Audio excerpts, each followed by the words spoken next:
आप सभी को मेरी राम राम। कि आप सभी लोग भगवान की प्रियजन, भगवान के प्रेमी जन, जो भगवान के द्वारा दिया गया जो जीवन और उनके द्वारा दी गई एक समय सीमा इस जीवन की, उसमें से कुछ समय निकालकर हम भगवान को उन्हें अर्पित कर रहे हैं। कहते हैं कि तुम्हारी वस्तु को हम तुम्हें ही समर्पित कर रहे हैं। तो भगवान की दी हुई ये शरीर है, भगवान का दिया हुआ जीवन है और भगवान का दिया हुआ एक समय सीमा है। तो हम सब बड़े सौभाग्यशाली हैं, इतना विवेक भगवान ने दिया कि उसमें से कुछ समय हम भगवान को अर्पित करें। तो आज हम भगवत गीता के 5वें अध्याय के 20वें श्लोक से 29 श्लोक तक पूरा अध्याय और उसके पश्चात 6ठे अध्याय का 1 से लेकर के 6 श्लोक इनको पढ़ेंगे और भगवान क्या कहना चाहते हैं उसको समझेंगे।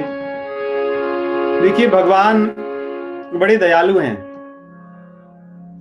और इसीलिए वो भगवान हैं, कृपा सिंधु हैं। एक ही बात को वो इतने प्रकार से हमारे भले के लिए कहते हैं कि कोई कितना भी मूढ़ हो समझ जाए।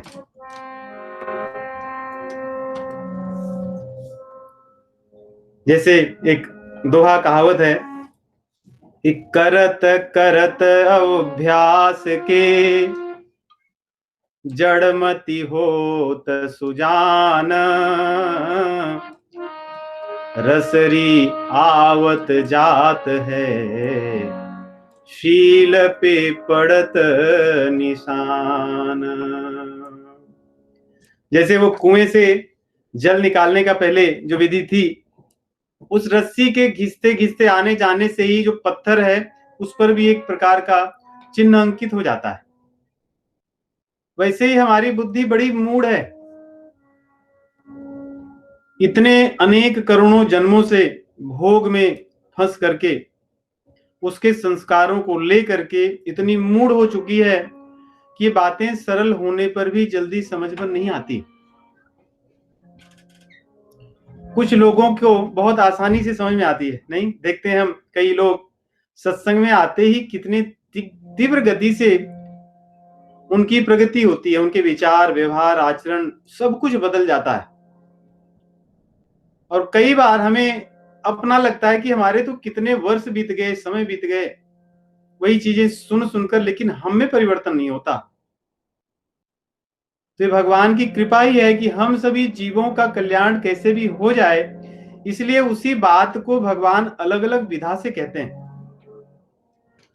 ये प्रकरण कर्म योग का भगवान ने जो आरंभ किया था, सांख्य योग का ज्ञान दूसरे अध्याय में कहने के बाद दूसरे अध्याय से ही वो अभी तक चल रहा है। उसको किस तरह हम सुदृढ़ता से अपने जीवन में पालन कर सकें, इसलिए भगवान अलग अलग विधियों से बातों को कह रहे हैं। तो 5वें अध्याय में कर्म योग का जो प्रकरण चल रहा है उसमें भगवान आज भी उन्हीं बातों को अलग ढंग से हमें समझाएंगे। 20वें अध्याय से हम उनको पढ़ते हैं, 20वें श्लोक से। न प्रहृष्येत् प्रियं प्राप्य नोद्विजेत् प्राप्य चाप्रियम् स्थिर बुद्धिर सम्मोहो ब्रह्मविद ब्रह्मणि स्थितः। बाह्य स्पर्शेष्वसक्तात्मा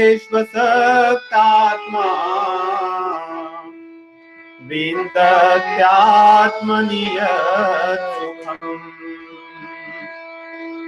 स ब्रह्मयोग योक्तात्मा सुखमक्षयमश्नुते।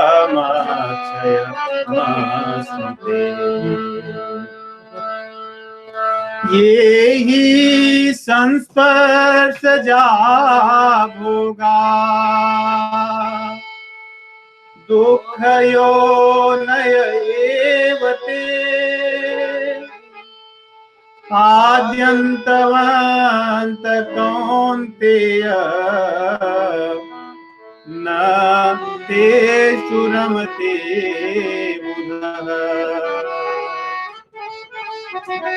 शक्नोति हैव यः सोढुम् प्राक्शरीर विमोक्षणात् काम क्रोधोद्भवं वेगम् स युक्तः स सुखी नरः योऽन्तः सुखोऽन्तरारामः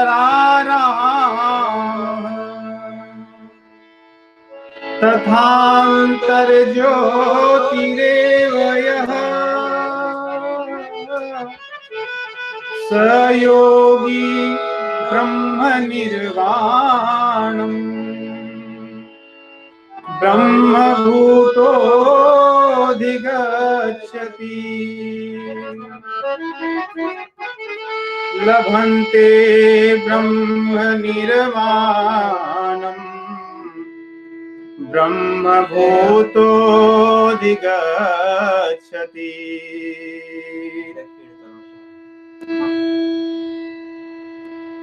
स योगी ब्रह्मनिर्वाणम् ब्रह्मभूतोऽधिगच्छति लभन्ते ब्रह्मनिर्वाणम् ऋषयः कल्मषाः छिन्नद्वैधायतात्मानः सर्वभूतहिते रताः कामक्रोधवियोक्तानां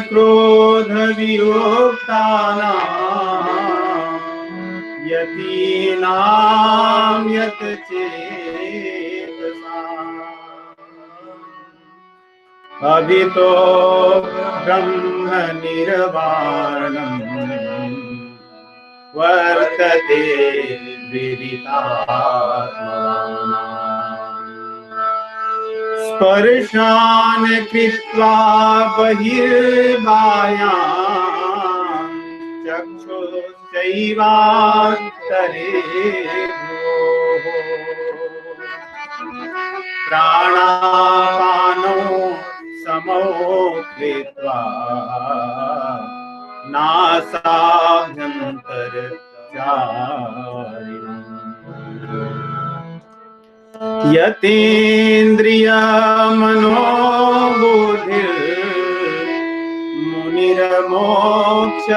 यतीन्द्रियमनोबुद्धिर्मुनिर्मोक्षपरायणः विगतेच्छा भयक्रोधो यः सदा मुक्त एव सः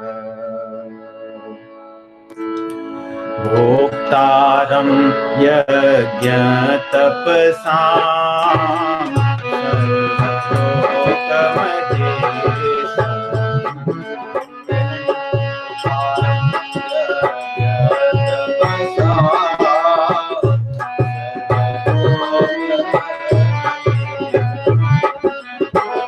सोनिदं सर्वभूतानां ज्ञात्वा मां शान्तिमेच्छति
संन्यास नितीक्षाहु योगं विद्धि पाण्डव न यस्यन्नस्य संकल्पो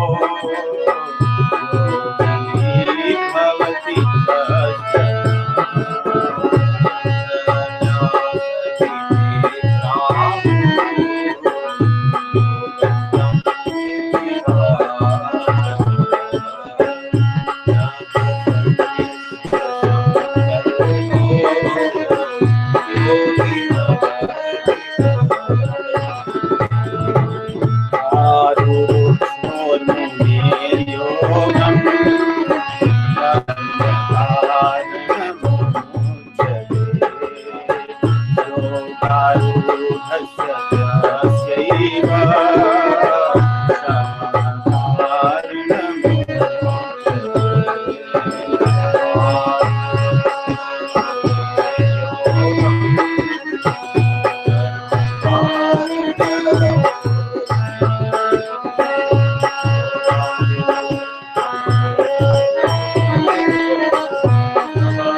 तो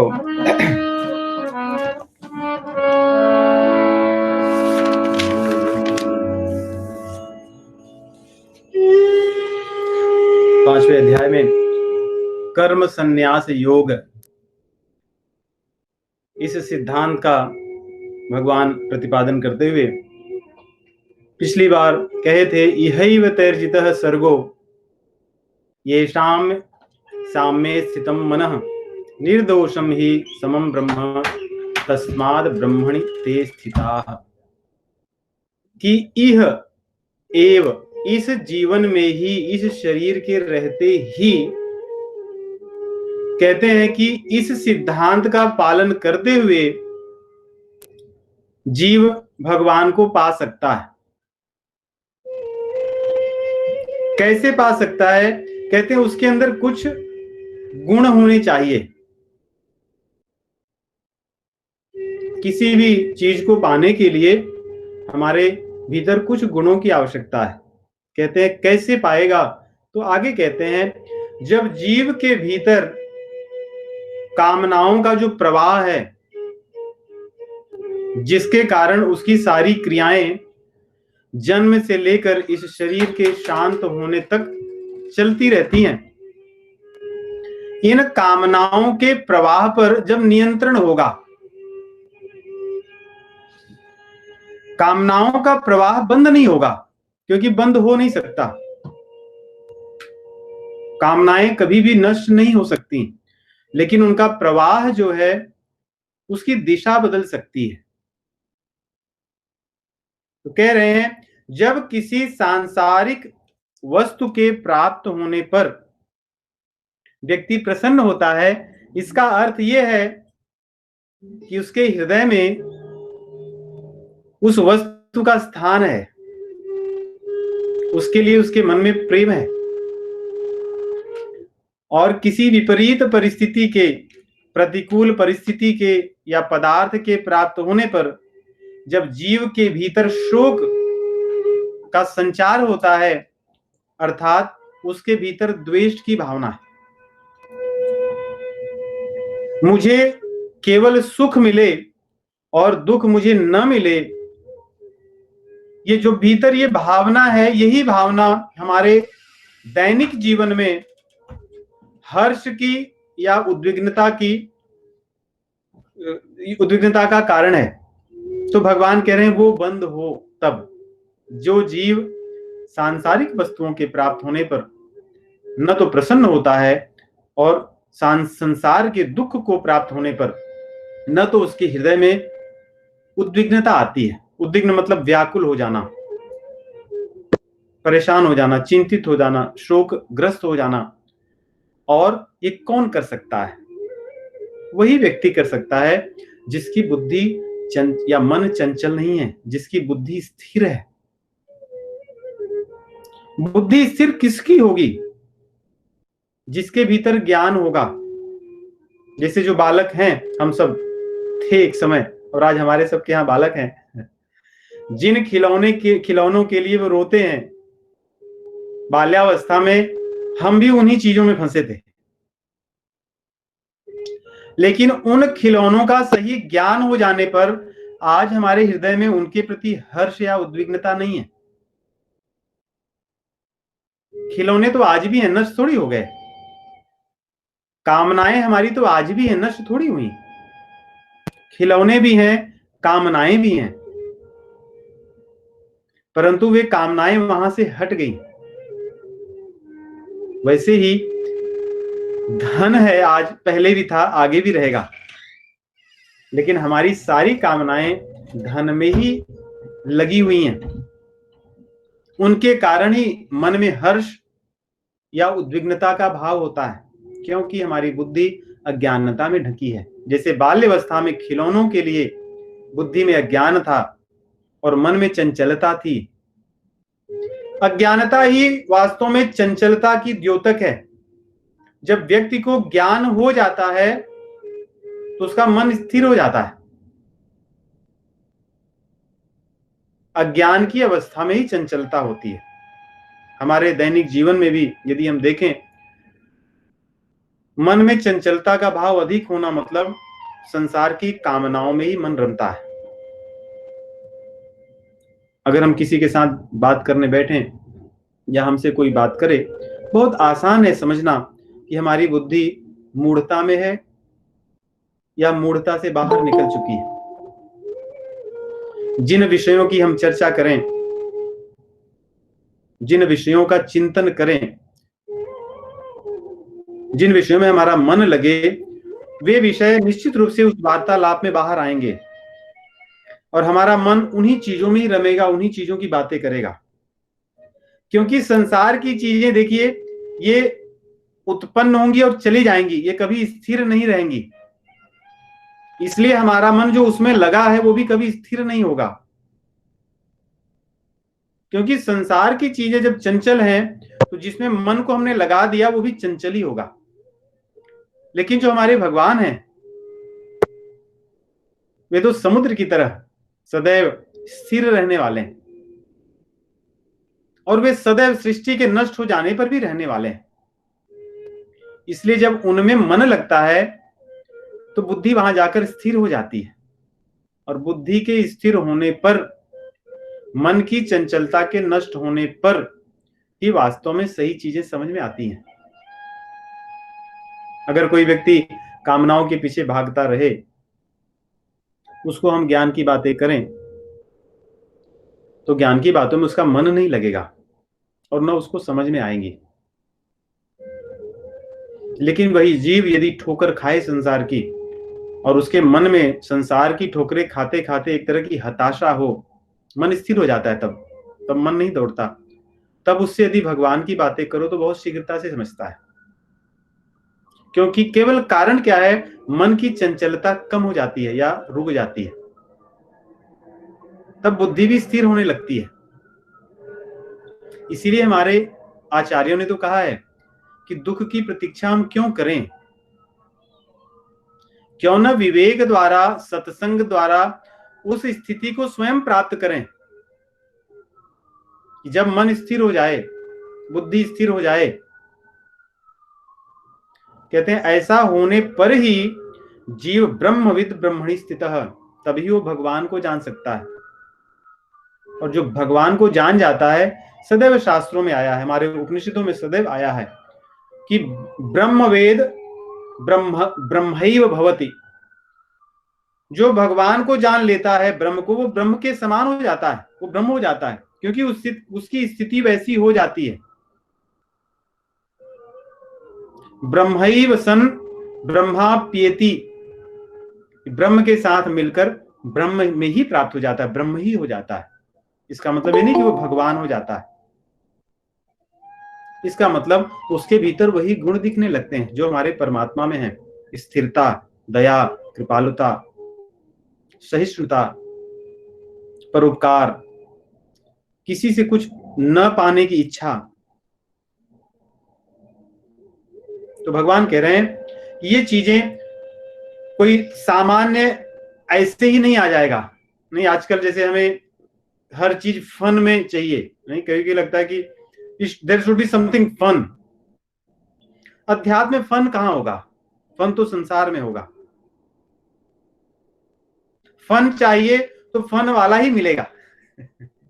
जो भगवान काल हैं, कहते हैं ना भगवान काल के समान रहते हैं, तो फन में तो फन वाला ही मिलेगा। यहां तो मन की स्थिरता की बात है, बुद्धि की स्थिर होने की बात है, और उसका भगवान विधि बताते हैं। देखिए इन श्लोकों को कितने, इसमें जो महत्वपूर्ण बात है, भगवान किसी चीज को बार बार कह रहे हैं। इन जिन श्लोकों को हम आज पढ़े, इन श्लोकों में भगवान बार बार संसार के विषयों से दूर जाने की बात कहते हैं। तो यहां कहते हैं कि बुद्धि स्थिर कैसे होगी, क्या बार बार संसार के भोग को पाने से, भोग में लगे रहेंगे, घी हम आग में डालते रहेंगे तो क्या बुद्धि स्थिर हो सकती है? नहीं होगी, कभी नहीं होगी। बाह्य स्पर्शेषु सक्तात्मा विन्दत्यात्मनि यत् सुखम स ब्रह्म योग युक्तात्मा सुखम अक्षयम अश्नुते। ये ही स्पर्श जाप होगा दुख योनय एवते आद्यंतवन्तः कौन्तेय न तेषु रमते बुधः।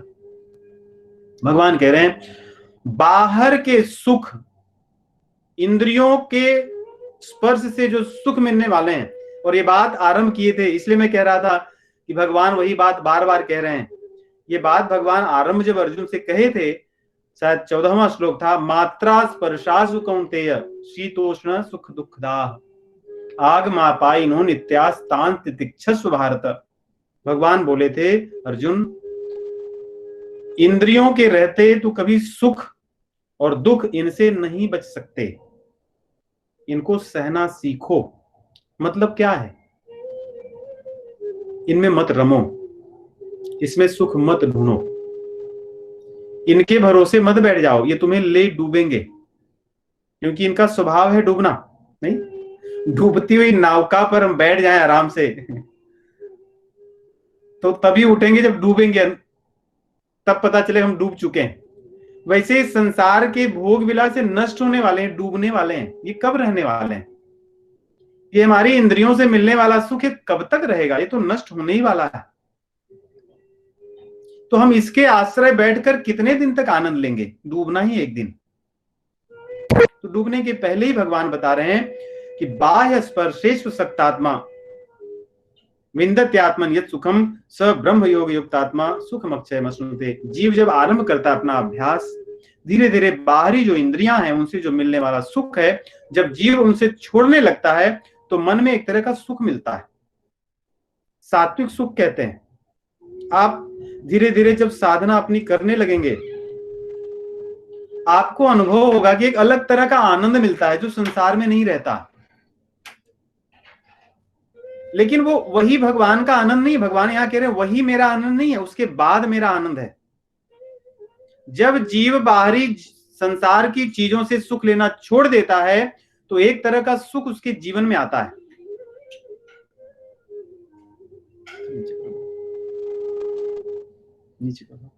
तो कहते हैं कि उसके बाद जब वो भगवान के सुख को धीरे धीरे अनुभव करने लगता है, कहते हैं तब उसको अक्षय सुख मिलता है। ऐसा सुख मिलता है जो मेरा सुख है, जो कभी नष्ट नहीं होता।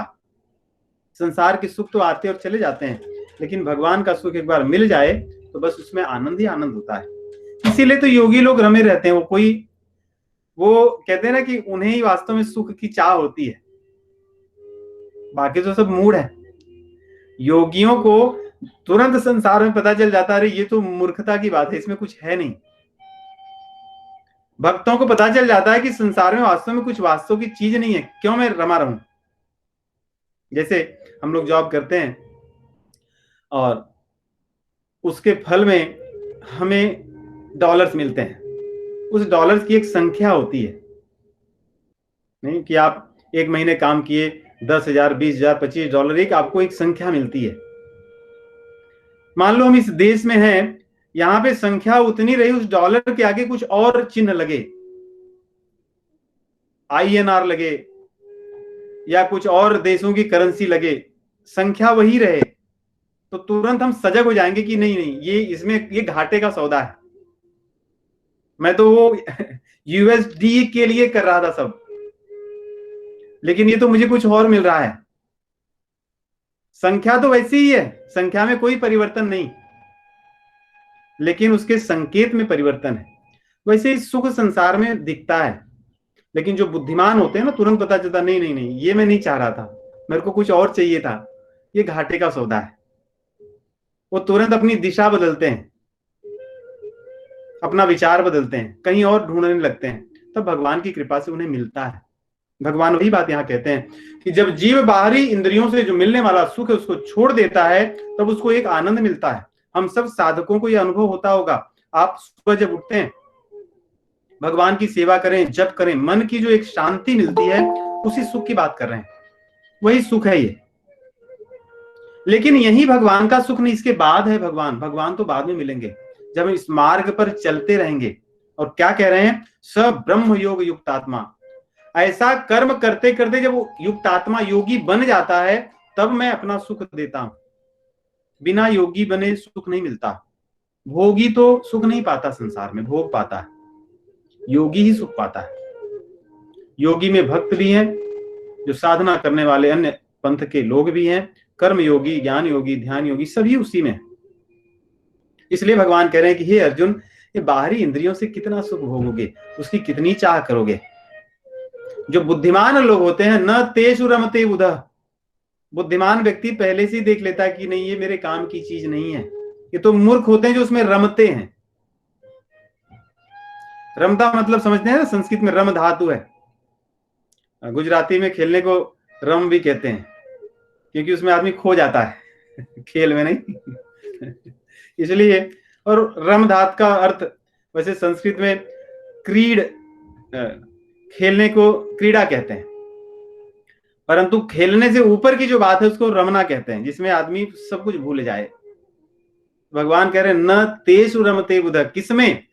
वे भोग जो जीव को दुख योनियों में ले जाते हैं। अपने कर्मों से जीव ऐसे ऐसे पाप करता है, जिन पापों को भोगने के लिए उसको कहां नहीं जाना पड़ता। ईशोपनिषद में आता है, तीसरा ही मंत्र है शायद, उसमें कहते हैं कि जीव अपने कर्मों से उन योनियों में जहां जाता है जहां दुष्ट से दुष्ट व्यक्ति पड़े रहते हैं, जिनकी हम कल्पना नहीं कर सकते। भगवान उसी ओर संकेत कर रहे हैं कि भोगी लोग दुख योनियों में जाते हैं, उनका जीवन का जो स्तर है गिरता जाता है। वो पाप के कारण ऐसे ऐसे कुकर्म कर जाते हैं अपने पाप बुद्धि के कारण कि उनको भोगने के लिए एक के बाद एक के बाद एक ऐसे अनंत जीवन में पाप योनि में जन्म लेते हैं। लेकिन जो बुद्धिमान है वो नहीं करते।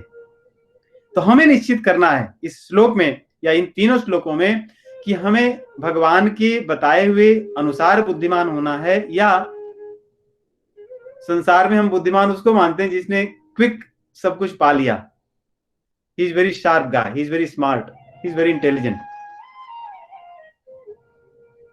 या संसार की परिभाषा से जो बुद्धिमान है उनको मान करके हमें वैसा बुद्धिमान बनना है। गीता में भगवान ने स्थान स्थान पर संसार में हमारी मानी हुई जो बुद्धि है उसको मूर्खता कहा है, यहाँ पे वही कह रहे हैं। और हमारा संसार में माना हुआ जो ज्ञान है, भगवान बड़े प्रेम से कहते हैं वो अज्ञान है। क्योंकि भगवत गीता आपको उद्देश्य की बात करती है, जिसलिए आपको मानव शरीर मिला है, भोगने की बात नहीं करती। जैसे हमें कोई उद्देश्य मिले कि हमको बनाना है घर, ये हमको एक उद्देश्य दे दिया गया और हम उसमें अब काम करने में लग गए। हम इसको छोड़ करके अगर मान लो जंगल में लकड़ी लेने के लिए गए तो बस जंगल में ही घूमते रह गए, पेड़ों को देखते रह गए, पक्षियों को देखते रह गए, पशुओं को देखते रह गए, उस पर रिसर्च करने लगे और इनमें ही अपना पूरा समय बिता दिया। लेकिन जो हमारा वास्तविक काम था वो छूट गया। तो उस ज्ञान का क्या लाभ जिससे जीव अपने आप से ही दूर हो जाता है, उसको अपने उद्देश्य का ही ध्यान नहीं रहता। इसलिए भगवान उसको अज्ञान कहते हैं। तो और इसके आगे कहते हैं कि बुद्धिमान वे लोग हैं जो इस शरीर के रहते ही, अधिकतर धारणा ऐसी होती है कि हम सब कुछ अपना करते रहेंगे, भगवान का काम है तो हमारे लिए नहीं, बुढ़ापे में है, विल सी लेटर। लेकिन बुढ़ापा कब आता है? अंग्रेजी भाषा की एक चीज मुझे बड़ी अच्छी लगती है, जब हम किसी को अपनी अवस्था बताते हैं तो उसको कहते हैं I am so many years old, मैं इतने साल का बूढ़ा हूं तो 3 इयर्स ओल्ड भी होते हैं, 2 इयर्स ओल्ड। तो अच्छा लगता है सुनकर, तो वो हमें दिखाता है कि हम बूढ़े हो चुके हैं, बुढ़ापा कब आएगा। और तो बुढ़ापे का काम कब करेंगे? सब कुछ के लिए तो हमने समय निर्धारित कर लिया, खाना पीना घूमना, और जो युवावस्था की चीजें थी वो भी बुढ़ापे में नहीं छूटी। नहीं, आजकल तो ऐसा भोग विलास छाया है संसार में कि व्यक्ति जितना ही बूढ़ा होते जाता है उसके पास भोग विलास की चीजें उतनी अधिक आती जाती है। पहले हमारे यहाँ तो कहावत थी, अरे अब तो चौथापन आ गया, अब तो छोड़ दो, और लोग लज्जित होते थे, कहते थे अब ऐसा नहीं। अपने आचरण व्यवहार आहार विहार सब बदल जाता था कि नहीं अब नहीं, अब हो गया समय मेरा।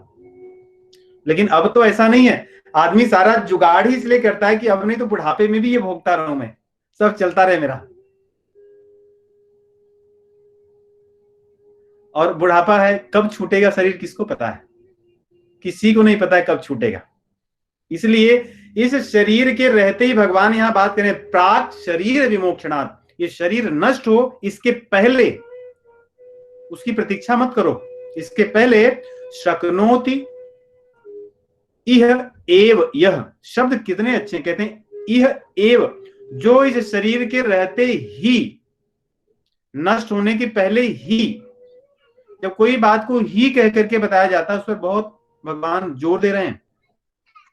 इस शरीर के नष्ट होने के पहले ही जो व्यक्ति अपने काम क्रोध को नहीं, काम क्रोध के वेग को नष्ट कर ले, सहन कर ले, सोढ़ुम शब्द, जो उनको सह ले। कई बार होती है कि चीजें जहां से शुरू होती है हम उनको सह नहीं पाते, नहीं किसी ने हमको कुछ कह दिया तो हम उसको सह नहीं पाते। भगवान भगवत गीता में सहने की बात बार बार कहते हैं। जो दूसरे अध्याय का 14 श्लोक मैंने कहा उसमें भी तांस तितिक्षस्व भारत है, उसको सह ले। अपने मित्र को कह रहे हैं कि उसके चक्कर में मत पड़, उसको सह। यहां पे भी ये कह रहे हैं जो व्यक्ति काम और क्रोध के वेग को सहता है, ये वेग ही तो होता है, नहीं कामनाओं का वेग होता है, आदमी को कुछ पता नहीं चलता, उसको लगता है कि यहाँ चला जा रहा है, उनके घर देखा ये बढ़िया गाड़ी आ गई, अब उसमें वो रम जाता है, पैसा अकाउंट में पड़े, ये सब पड़े, उसकी जो बुद्धि थी उसमें लग जाती है, उसको आवश्यकता नहीं थी, परंतु एक वेग उत्पन्न हुआ, उस वेग में आकर के उसने वो काम कर लिया। ऐसे अनंत उदाहरण है।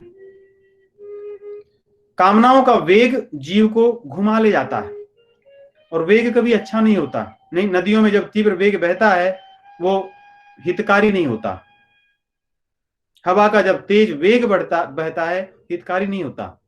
वैसे ही कामनाओं का वेग हितकारी नहीं होता और कामनाओं का वेग अपने साथ और कुछ ले आता है। जैसे आंधी चलती है तो तेज हवा के साथ धूल, कचरा, टूटे हुए पेड़, अन्य सब चीजें भी आती हैं। वैसे ही कामनाओं के वेग के साथ क्रोध का भी वेग आता है।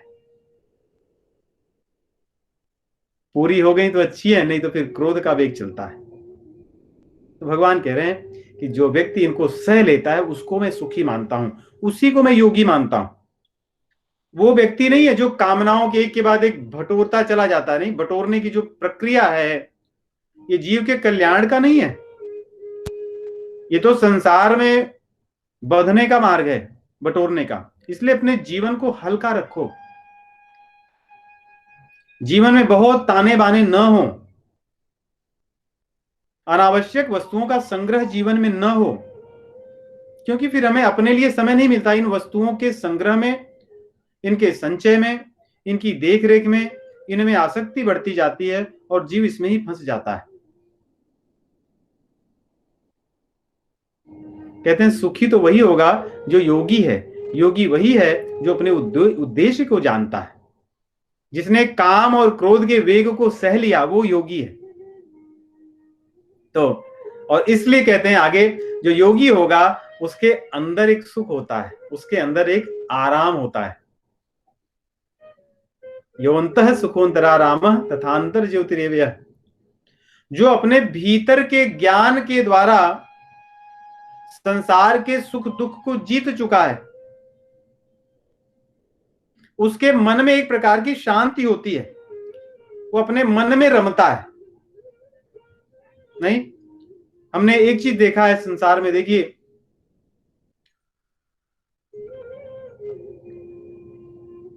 कि कहीं ना कहीं तो जीव को रमना ही पड़ता है। जब हमने बचपन में देखे थे, एक ऐसा युग था कि जहां पे हर व्यक्ति धूम्रपान करने का एक स्वाभाविक उसके अंदर रमने की बात थी। नहीं, वो एक उसके मुख में सिगरेट या बीड़ी या जो भी धूम्रपान के मार्ग थे उसमें लगा रहता था, बाकी हाथों से, कहते ना कि हाथों से कर घर के काम, मुख से बोलो सीताराम। तो उनका ऐसा सिद्धांत था कि मुख से अपना वो काम चलता रहेगा, हाथ से संसार का काम चलता रहेगा। उसमें रम, क्योंकि उनमें रमते हैं। रमना उसको कहते हैं जिसके लिए और सब चीजों की वो नहीं होती, और जिसके लिए दूसरों से भेदभाव नहीं होता। नहीं, कभी शराबियों को, धूम्रपान करने वालों को, तंबाकू गुटखा खाने वालों को देखो कितनी उन्हें प्रेम होता है। नहीं, खुद के जेब में हो ना हो, अगर एक ही होगा तो वो भी थोड़ा पिएंगे, दूसरों को पिलाएंगे, बांटने की प्रवृत्ति होती है। क्योंकि उसमें रमते हैं, वो उसमें रमते हैं। आजकल जैसे लोग दुनिया के गैजेट्स में रमते हैं, नहीं, किसी आदमी को कुछ दे दो, एक सेल फोन, उसमें सब चीजें लोड करके दे दो, वो रमा रहेगा, उसको कोई चीज की आवश्यकता नहीं, समय पे खाना नहीं मिला, नहाया नहीं, कुछ और नहीं किया, सब चलता है, क्योंकि उसमें रम जाता है। उसमें एक तरह का वो कहते हैं कि सुख उसमें से निकाल निकाल करके उसमें खींच खींच करके लेता रहता है। वैसे ही जो भक्त होते हैं उनको भी रमते देखे होगे आप, जीवन में कुछ हो या ना हो, लेकिन भगवान में रमे रहते हैं, और उनमें भी बड़ी एकता होती है। अपने भक्त जनों की सेवा करने की एक उनमें ललक होती है, भक्तों के साथ प्रेम की उनके अंदर एक ललक होती है, वो रमते हैं भगवान। इसलिए यहां रमने की बात देखिए, इसके पहले भी किए 22वें श्लोक में और 24वें में भी रमने की बात कहते हैं, क्योंकि जब तक रमेंगे नहीं, वास्तव में उसका रस नहीं ले पाएंगे, या जब तक उसके रस की अनुभूति नहीं होगी तब तक रम नहीं सकते। हम कुछ चीजें कर सकते हैं, लेकिन रमना अलग बात है। तो यहां पे धीरे धीरे भगवान रमने की बात कह रहे हैं।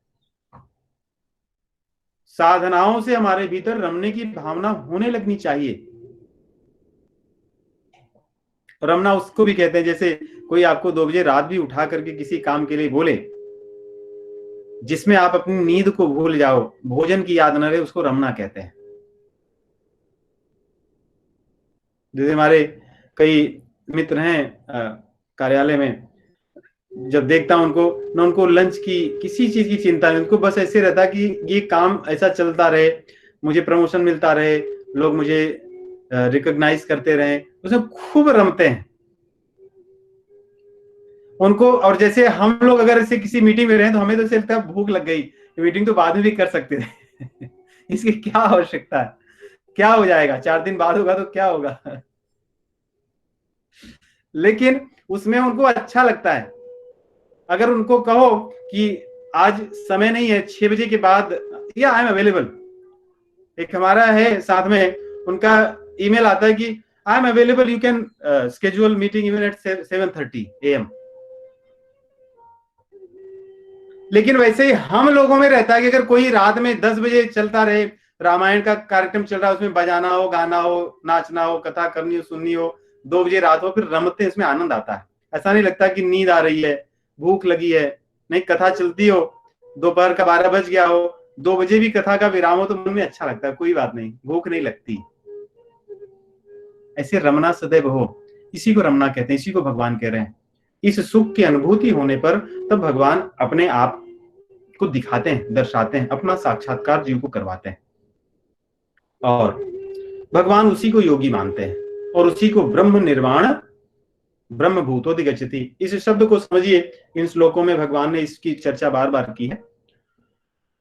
ब्रह्म भूत मतलब होता है, ब्रह्म मतलब भगवान होते हैं, ब्रह्मभूत मतलब जो भगवनमय हो जाए, जैसे राममय मतलब ब्रह्मभूत हो गए। ब्रह्म के अतिरिक्त उनको मन में और कुछ नहीं है। सर्वत्र भगवान का दर्शन हो, भगवान की अनुभूति हो, सब चीजों में भगवान की इच्छा ही दिखे, वो ब्रह्मभूत होना है। और ब्रह्म निर्वाण मतलब भगवान की अनुभूति से एक प्रकार की जो शांति मिलती है, जो सुख मिलता है, उसको कहते हैं। इन्हीं की बात यहां इन श्लोकों में भगवान करते हैं कि शांति किसको मिलेगी, भोगी को नहीं मिलेगी, भीतर देखने वाले को मिलेगी। यहां भी कहते हैं वही व्यक्ति योगी है, और जब वो योगी होगा तब वो ब्रह्मभूत होगा, सब में मुझको देखेगा, और तब उसको उस शांति को मिलेगी जिस शांति के लिए हम भटकते रहते हैं।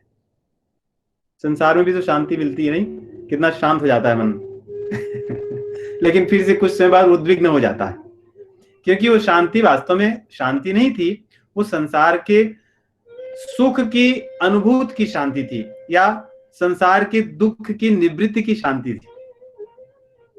जैसे कोई बहुत बड़ा संकट आने वाला हो,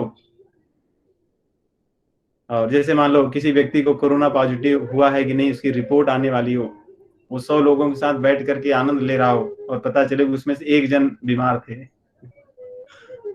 तो जब तक उसकी रिपोर्ट नहीं आती तब तक अशांत रहता मन में, क्योंकि मन में दुख की चिंता होती है, दुख के आने की चिंता होती है। और जैसे उसको बताते हैं कि आप पॉजिटिव नहीं हो, उसके मन में एक तरह की शांति आती है। वो शांति क्या है? वो जो दुख की संभावना थी उसके न रहने की शांति, वास्तविक शांति वो थोड़ी है। भगवान उन सब शांति की बात नहीं करते। इसलिए कभी कभी हमें लगता है कि हमें वहां बैठ जाने से बड़ी शांति मिलती है, मैंने ये किया मुझे बहुत बड़ी शांति मिलती है। वो शांति की बात भगवान नहीं कह रहे हैं। वो तो संसार के सुखों से मिलने वाली शांति या संसार के दुखों के निवृत्त होने से होने वाली शांति है। वो तो आएगी और जाएगी।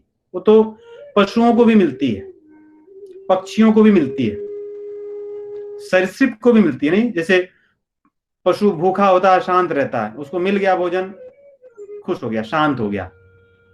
उस शांत की बात भगवान नहीं कह रहे हैं। भगवान कहते हैं जब मेरा अनुभव होता है जीव को, उस सुख और शांति की बात करते हैं। और इसीलिए कह रहे हैं फिर से, लभंते ब्रह्म निर्वाण वृषय क्षीण कल्मषा। यहाँ पे एक सूत्र बता रहे हैं, सिद्धांत बता रहे हैं। जितना श्लोक हमने पढ़े उसकी एक तरह से सार भगवान बता रहे हैं कि जो व्यक्ति जिसके पाप नष्ट हो जाएंगे वही इस शांति को पा सकता है, पापी व्यक्ति नहीं पा सकता। पाप किसके नष्ट होंगे? जिनके कर्म सुधर जाएंगे। कर्म किसके सुधरेंगे? जिसके संशय नष्ट हो जाएंगे। क्या करूं क्या न करूं, इसी संशय से तो पाप होता है।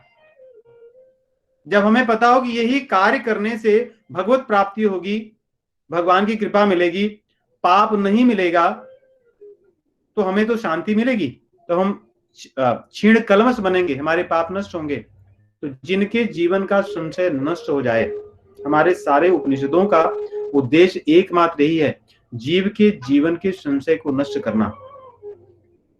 भगवत गीता का भी उद्देश्य यही है। कैसे पता चलता है? अंत में अर्जुन भगवान को कहते हैं, नष्टो मोह स्मृति लब्धा तत्प्रसादान में आचुता,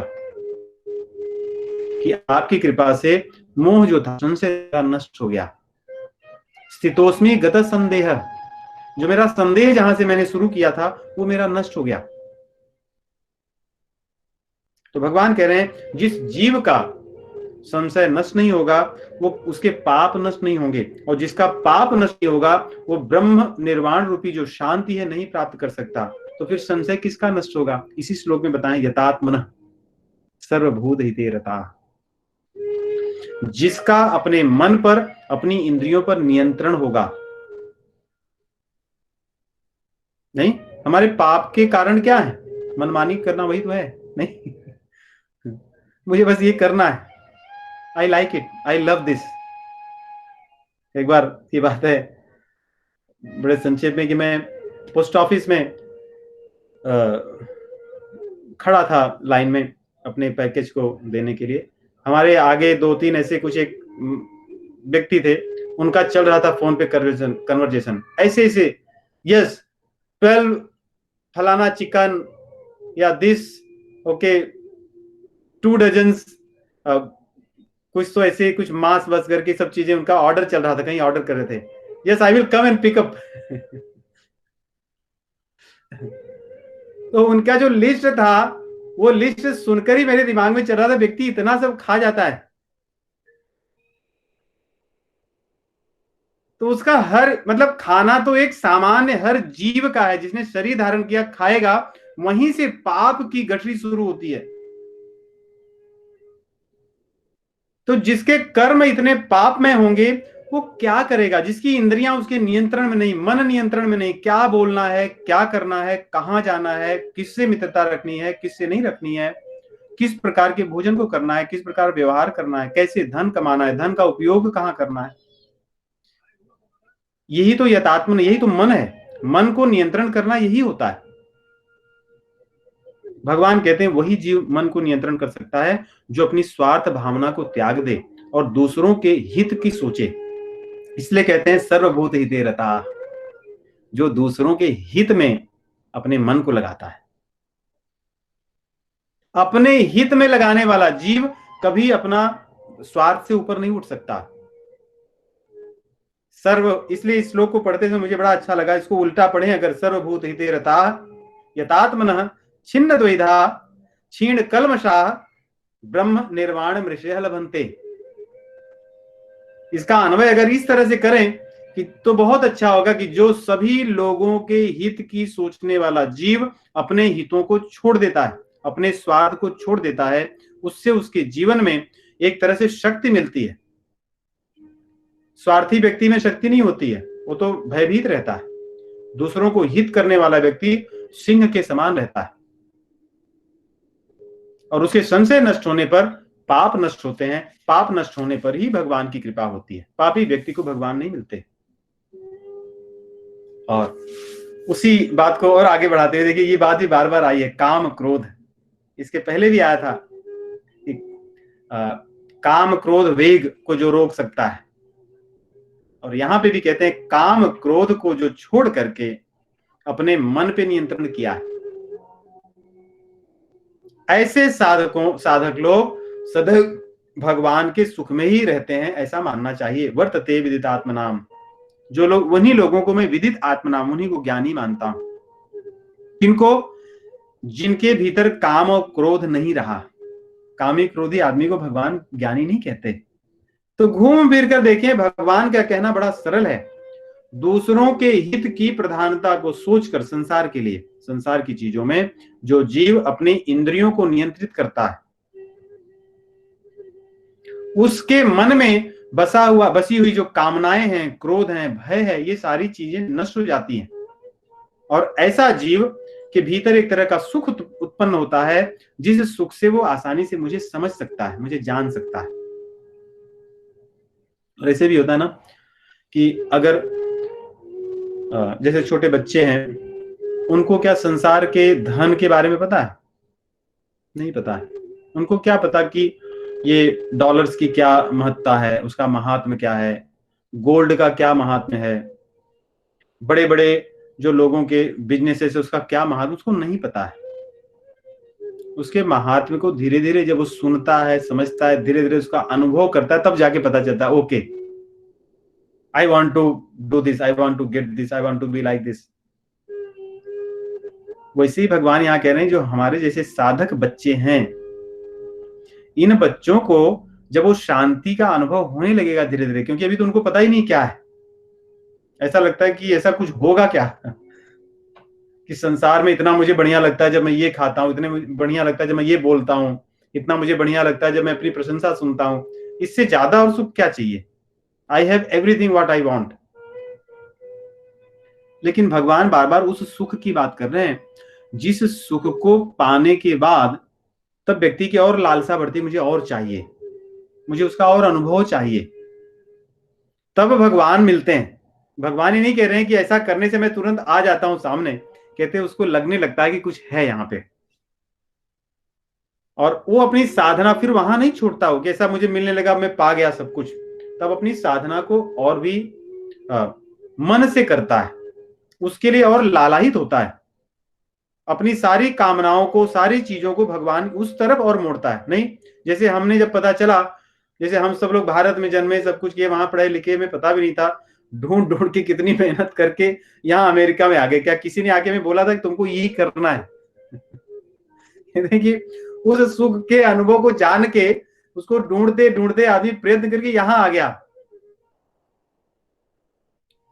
क्योंकि उसको जाना। वैसे ही इस सुख को जब हम अनुभव करने लगेंगे, जानने लगेंगे, तो इसके लिए प्रयास करेंगे, अपने जीवन की सभी चीजों को उसकी तरफ मोड़ेंगे।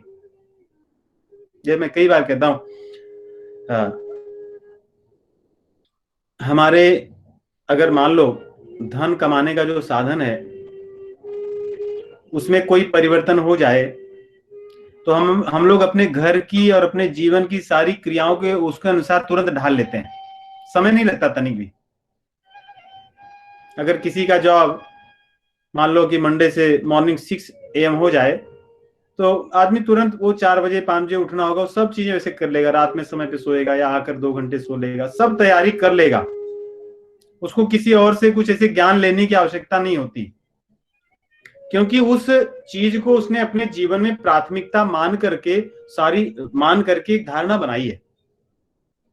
वैसे ही भगवान यहाँ कह रहे हैं कि जब जीव को ऐसा सुख मिलने लगेगा तो अपने जीवन की सभी क्रियाओं को वो इसके अधीन करेगा, इसके अनुसार करेगा, तब उसको मेरा दर्शन होगा, मेरा साक्षात्कार होगा, मेरा सुख मिलेगा। तो ऐसा कह करके भगवान अंत में विराम करने के पहले बहुत सुंदर बात बता रहे हैं जो सभी के लिए आवश्यक है, चाहे वो कर्म योगी हो, ज्ञान योगी हो, भक्ति योगी हो, सबके लिए आवश्यक है। जैसे हर चीजों में भगवान को जानना सबके लिए है, कोई भी मार्ग हो उसमें भगवान को जानना है। तो ये जो 27-28 जो श्लोक हैं ये सभी के लिए है। इसमें भगवान एक ऐसा कह रहे हैं कि अपने मन को पहले आप नियंत्रित करो, क्योंकि धीरे धीरे ये मन की तरफ जा रहे हैं, मन को नियंत्रित करने की बात हो रही है। इसलिए 6ठा अध्याय का नाम भी आत्म संयम योग है। अपने आप को संयमित कैसे रहना, अपने मन को कैसे रोकना। और उस अध्याय में अर्जुन भगवान से सीधा प्रश्न भी करते हैं कि मन को कैसे संयमित करें, कैसे नियमित करें। भगवान उस तरफ जा रहे हैं, कहते हैं देखिए मन है, मान लो कि मन की तरफ 2 रस्सी लगे हैं एक इंद्रियों की रस्सी और एक बुद्धि की रस्सी। मन को 2 जगह से ज्ञान मिलता है, एक इंद्रियों से ज्ञान मिलता है और एक बुद्धि से मिलता है। इंद्रियां उसको बताती रहती कि ये खाओगे तो बहुत अच्छा लगता है, ये खाओगे कड़वा है, इसको सुनो कितना अच्छा है, इसको देखो इतना कितना अच्छा है, इसको मत देखो, या इनके साथ ऐसे व्यवहार करो। इसको इंद्रियां जो अपने अनुभव के अनुसार बताती रहती हैं। नहीं, मन वैसे जो चलता है, इंद्रियां उसको बताएंगी, उसके अनुसार अपना चलता है, निर्णय लेता है। दूसरा, मन को ज्ञान देने वाली बुद्धि होती है। बुद्धि कहती है कि भैया इंद्री कह तो रही है खाओ, लेकिन खा तो लोगे, पिछले बार खाए थे तो बीमार हुए थे, तो आप सोचो क्या करना है। उसको ज्ञान दोनों तरफ से मिल रहा है। अब मन को निश्चित करना है वो किसके ज्ञान को लेता है। अगर वो मन के चक्कर में फंस गया, उसके ज्ञान को ले लिया, तो संसार में चले जाएगा। और अगर बुद्धि के ज्ञान को ले लिया तो वो भगवान की तरफ मुड़ जाएगा। लेकिन अगर किसी की बुद्धि मूर्ख हो तो, इसीलिए सत्संग कहते हैं, क्योंकि सत्संग बुद्धि को विवेक प्रदान करता है। इसीलिए भगवान की कथा श्रवण को कहा जाता है। जब तुम्हारे पास जो उपकरण है, जो टूल है, वो जब सशक्त होगा तभी तो उसका उपयोग सही कर सकोगे। बुद्धि तो सभी के पास है, पशुओं के पास भी है और सबके पास है, किसके पास नहीं है। लेकिन उस बुद्धि के पास कितनी विवेक बुद्धि है, विवेक ज्ञान है, वो निर्भर करता है। तो सत्संग से, प्रवचन से, भगवान की कथा से इस बुद्धि के पास एक प्रकार का एक शक्ति आती है, ज्ञान आता है, जिससे वो मन को नियंत्रित कर सके। तो यहां पे कह रहे हैं कि अपनी बुद्धि को कैसे प्रगाढ़ करें। देखिए जीना तो इंद्रियों के साथ ही है कोई दूसरा विकल्प नहीं है। कहते हैं ना कभी कभी कि जीना तो इन्हीं के साथ है, तो फिर क्या करोगे, शांति से जियो अपनी इच्छाओं अनिच्छाओं को त्याग करके रहो। वैसे जो इंद्रियां मिल चुकी है उनको क्या करोगे आप, पता है कि इंद्रियां मुझे परेशान करती हैं, क्या करोगे, उनको नियंत्रित करो। उसकी विधि बता रहे हैं भगवान। देखिए प्राणों को नियंत्रित करने से, इंद्रियों को नियंत्रित करने से मन की चंचलता कम होती है, बुद्धि की भीतर एकाग्रता आती है। एकाग्र बुद्धि बहुत सारी चीजें ग्रहण कर सकती है, जिसकी बात भगवान दूसरे अध्याय में कह आए हैं। व्यवसायत्मिका बुद्धि एक कुरनंदना, है ना, कि बुद्धि के अंदर एकाग्रता होनी चाहिए, व्यवसायी होनी चाहिए, उसको उद्देश्य पता होना चाहिए। वो तभी होगा जब चंचलता मन की नहीं होगी। इसलिए भगवान कह रहे हैं, देखिए बाबा रामदेव जो अनुलोम विलोम कराते हैं, अनुलोम विलोम अगर आप करेंगे, मैं तो नियमित रूप से नहीं कर पाता, लेकिन आप में से कई लोग करते हैं और हम सभी को करना चाहिए। उससे मन शांत होता है, आप बड़े शांति से। लेकिन दुर्भाग्य ऐसा कि आजकल लोग सेलफोन रख करके फिर अनुलोम विलोम करते हैं जैसे अग्नि को शांत करना है तो एक तरह से घी डालते रहो और फिर ऐसे शांत करते रहो एक तरफ से, तो वैसे ही चलता है। तो भगवान यहाँ कह रहे हैं नासाभ्यंतर चारिणो, नाक के, नासिका के भीतर चलने वाली जो वायु है, प्राण और अपान वायु है, सांस को अंदर लेना ये अपान है और सांस को बाहर छोड़ना ये प्राण है। तो सांस को अंदर लेना और बाहर छोड़ना अगर आपको ज्ञान होगा, आयुर्वेद के अनुसार ये जो नासिकाएं हमारी दो हैं ये समय समय पे अलग अलग चलती हैं। कभी एक इसको ईडा नाड़ी कहते हैं और जो दाहिनी है उसको पिंगला नाड़ी कहते हैं। ये दोनों सदैव समान रूप से वायु को अंदर नहीं लेती हैं, उन्हें तो बाहर छोड़ती हैं। इसके लिए इनके भीतर में अच्छा समन्वय हो, समानता बने, इसलिए अनुलोम विलोम कहा जाता है। इसीलिए इसका नाम भी नाड़ी शोधन है। तो ईडा नाड़ी और पिंगला नाड़ी का शोधन मतलब शुद्धि की जाती है। इससे इंद्रियों की चंचलता नष्ट होती है, मन के भीतर स्थिरता आती है। भगवान उसकी बात कर रहे हैं, कह रहे हैं बाहर की चीजों को बाहर छोड़कर स्पर्शान कृत्वा बहिर्बाह्यांश चक्षुष चैवांतरे भ्रुवोः, बाहर की चीजों को मतलब इंद्रियों को मत लगाओ, जो बाहर का चिंतन छोड़ करके अपनी आंखों के बीच में जो भ्रू के बीच में जो है, कहते हैं ध्यान को यहां लगाओ। इसके पीछे भी कारण है, जो पातंजल योग को जानने वाले लोग हैं, ये बहुत बड़ा विज्ञान है, योग विज्ञान, योग दर्शन। यहां हमारी सुषुम्ना नाड़ी होती है और यहीं पे कुछ हमारे कोशिकाएं हैं। मैंने पढ़ा था, मुझे बहुत अच्छा लगा। यहाँ हमारी कुछ कोशिकाएं हैं जो आपके मन को नियंत्रित करती हैं। इसीलिए यहाँ पे तीसरी आंख भी होती है, कहते हैं ना कि यहीं पे आपकी ज्ञान की आंख है। तो जो सुषुम्ना नाड़ी है, अगर उस पर ध्यान हम करें, ये भ्रुवों के बीच में जो है, आंख को कहते हैं न तो पूरा बंद करो न तो पूरा खोलो। इसीलिए आगे 6ठे अध्याय में आएगा, भगवान कहते हैं अपने नाक के अग्रभाग में देखो। 6ठे अध्याय में भगवान इसकी चर्चा करते हैं कि नासिका के अग्रभाग को देखते हुए लेकिन अपना ध्यान यहाँ पे भ्रुव के मध्य में लगाओ और सांस को समान रूप से दोनों प्राणापानो समो कृत्वा, प्राण वायु और अपान वायु को समान रूप से दोनों नासिकाओं से ले जाओ। ऐसा करने से यतेन्द्रिय मनोबुद्धि, इंद्रियां भी, मन भी और बुद्धि भी शांत होंगे, उनमें एकाग्रता आएगी। इसीलिए भक्तों को भी करना चाहिए। कई बार भक्त लोग इस बात को ध्यान नहीं देते, लेकिन इससे साधना में बहुत तीव्रता से वृद्धि होती है। और जो हमारे यहाँ संध्या करने की जो विधि है, उसमें भी यही सब चीजें तो होती हैं। संध्या इसीलिए होती है, संध्या से हमारी इंद्रियों की, मन की, इनकी शुद्धि होती है, भगवान में मन लगता है, उसके बाद फिर मंत्र जप किया जाता है। तो भगवान उसकी चर्चा करते हैं, कहते हैं ऐसा करने से जब मन बुद्धि इंद्रियां नियंत्रित होंगी, तब व्यक्ति के मन में मोक्ष की परायणता का भाव आएगा। तब नहीं, क्योंकि जब इंद्रियां सब जगह से खुली हैं, उसको तो मन वहीं दौड़ेगा, इस सेल फोन में ये देख लूं, उन्होंने क्या किया, ये सुन लो, ऐसा काम कर लूं, ये खा लूं, उनसे बात कर लूं।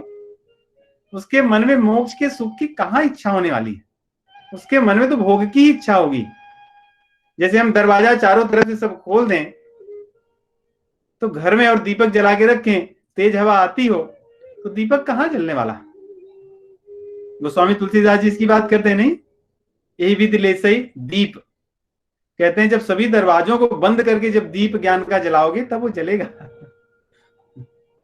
नहीं तो बुझ जाएगा। इंद्रियों के दरवाजे जब खोल कर रखोगे तो दीप कहां चलने वाला है, तो बुझना ही है।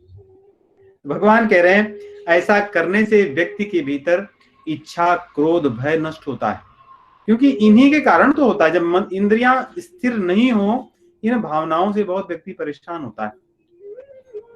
तो इनका हमें साधना करना चाहिए, इन चीजों की।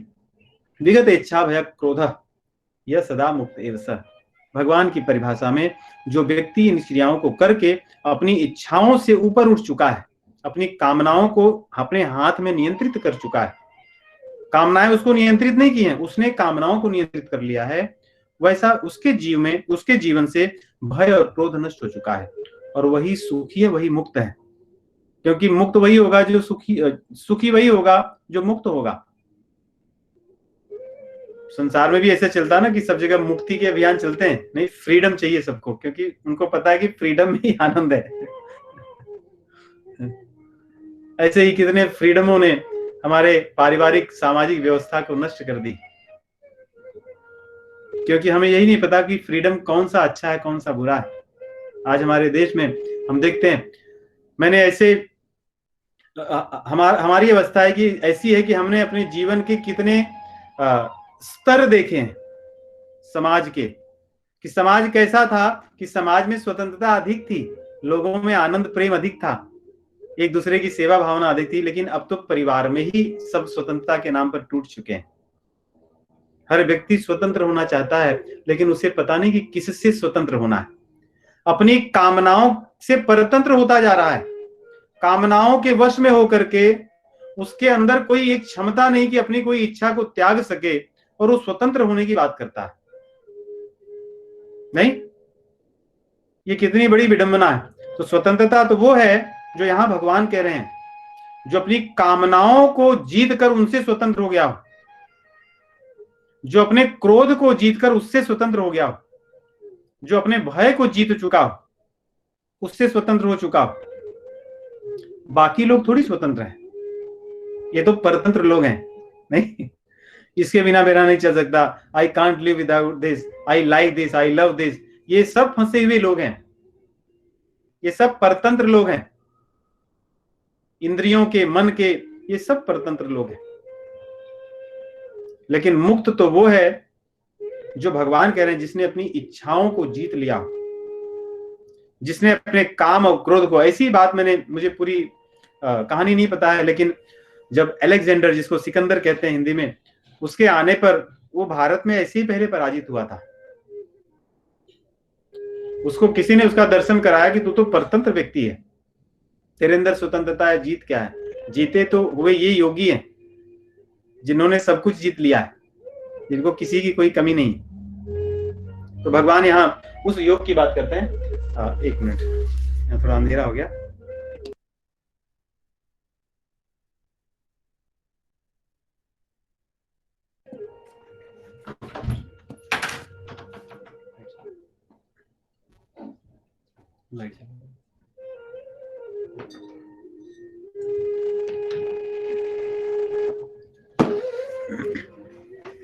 तो और ये सब करने के बाद भगवान भक्ति योग की बात करते हैं। देखिए, अगर ये सब हम न कर सकें तो क्या, आदमी अपने विवेक से अगर कामनाओं को न त्याग कर सके,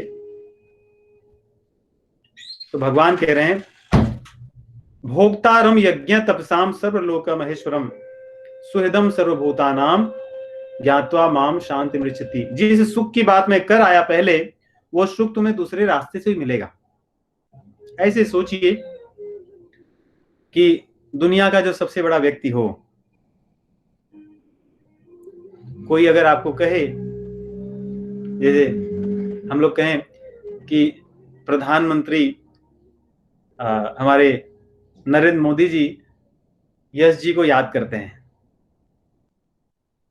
है ना, कैसा लगेगा मन में। और ये भी कहें कि यश जी, आपने उनके लिए कुछ जो चीज भेजी थी, वो उसको बड़े प्रेम से उसको ग्रहण करते हैं। मान लीजिए आपने उनके लिए ढोकला बना के भेजा जो उनका प्रिय है। कोई आपको कहे कि वो खाते हैं उसको, बड़े अच्छा लगता है उनको, आपके मन में शांति होगी कि नहीं? तो और ये भी बताए कोई, इसलिए शांति होगी क्योंकि वो बड़े व्यक्ति हैं, उनके अधीन बहुत सी चीजें हैं, और आपकी दी हुई चीज को ग्रहण करते इससे और सुख मिलेगा। और अगर ये भी कहा जाए कि वो आपके हित के लिए प्रयास करते हैं, आपकी चिंता करते हैं, आपका कहीं बुरा ना हो, इसके लिए वो बहुत प्रयास करते हैं। भगवान वही बात को कह रहे हैं कि जीव केवल इतना समझ जाए कि सब कुछ मैं पाता हूं, अगर उसके पास जो कुछ भी है वो मुझे देता है, वो मैं ग्रहण करता हूं। एक मिनट,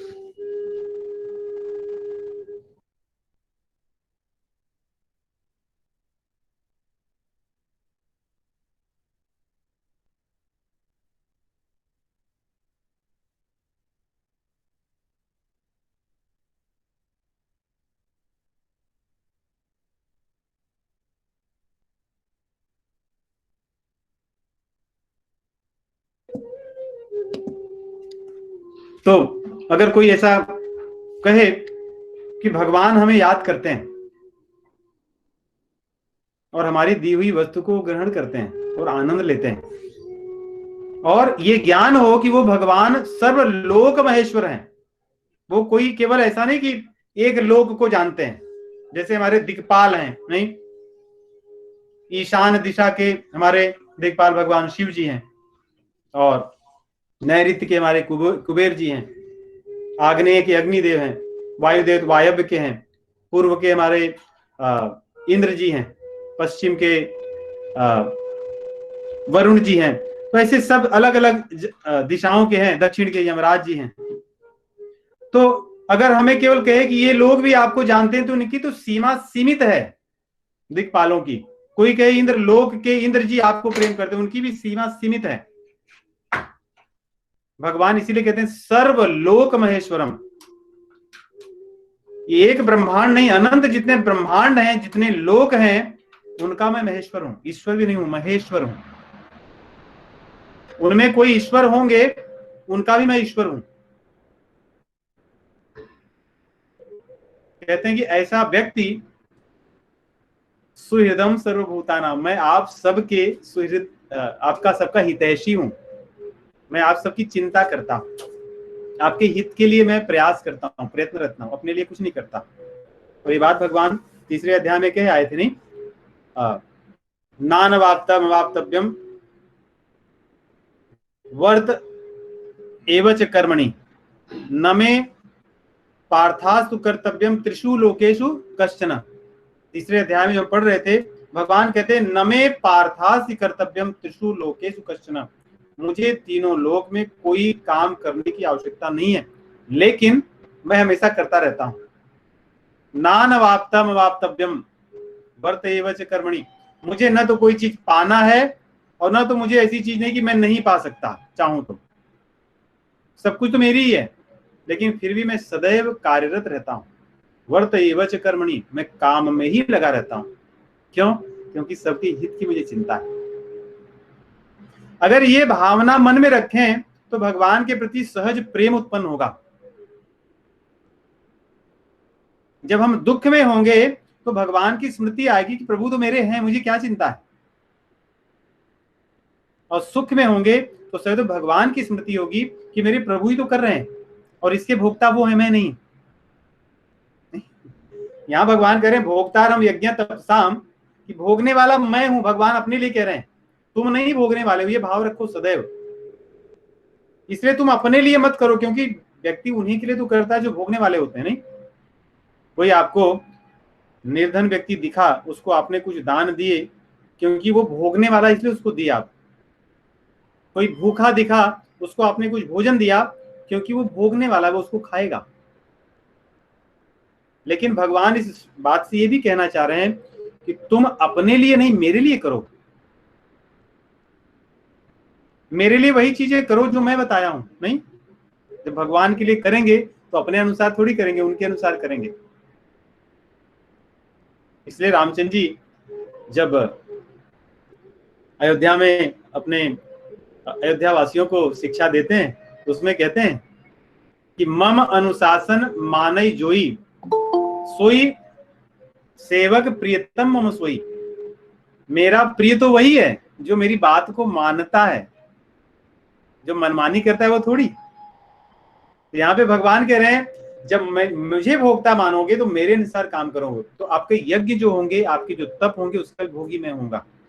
हम लोग कितने तप करते हैं, नहीं, जीवन में कितने यज्ञ करते हैं। यज्ञ मतलब अपने कर्तव्यों को करते हैं। भगवत गीता के अनुसार हमारे जो कर्तव्य हैं वो यज्ञ हैं।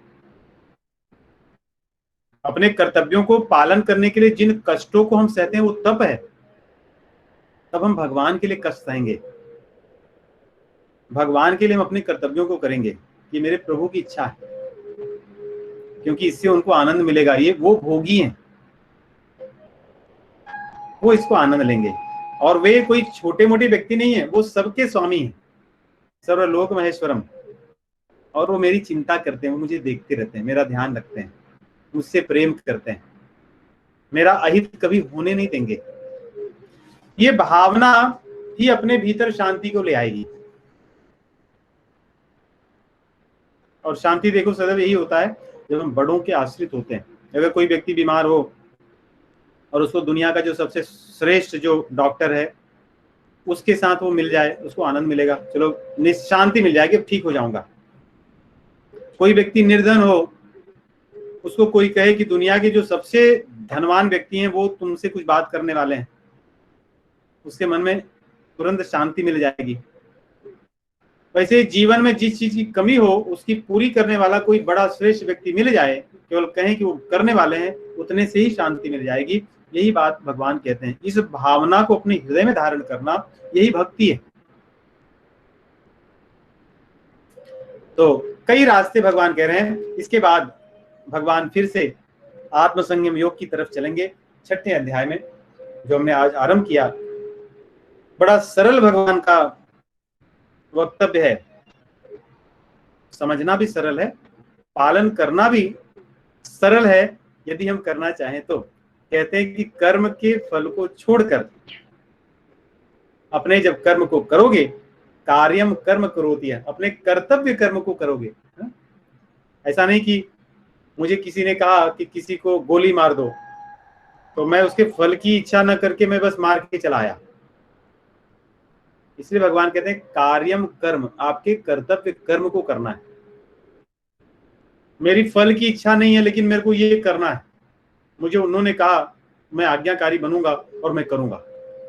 कई बार हम लोग अपनी कमियों को अच्छाइयों में छिपा लेते नहीं कि हमको उसने कहा था इसलिए मैं कर रहा हूं, ऐसा नहीं। भगवान कहते हैं कार्यम कर्म करो, यह फल को या फल के आश्रित न रह करके जो अपने कर्तव्य कर्म को करता है, भगवान कहते हैं मैं उसको सन्यासी मानता हूं, उसको मैं योगी मानता हूं। सन्यासी का धर्म होता है जो सन्यास ले लेते हैं, आप में से कुछ लोगों को पता होगा, वो जीवन में फिर कभी अग्नि को नहीं छूते, अग्नि जला करके अपने लिए भोजन नहीं बनाते।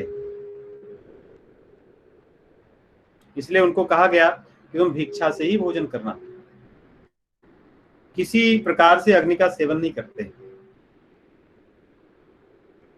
इसीलिए सन्यासियों का धर्म कोई सरल नहीं होता है, और सन्यासियों के लिए जो चीजें बताई गई हैं ऐसा करना भी बड़ा कठिन है।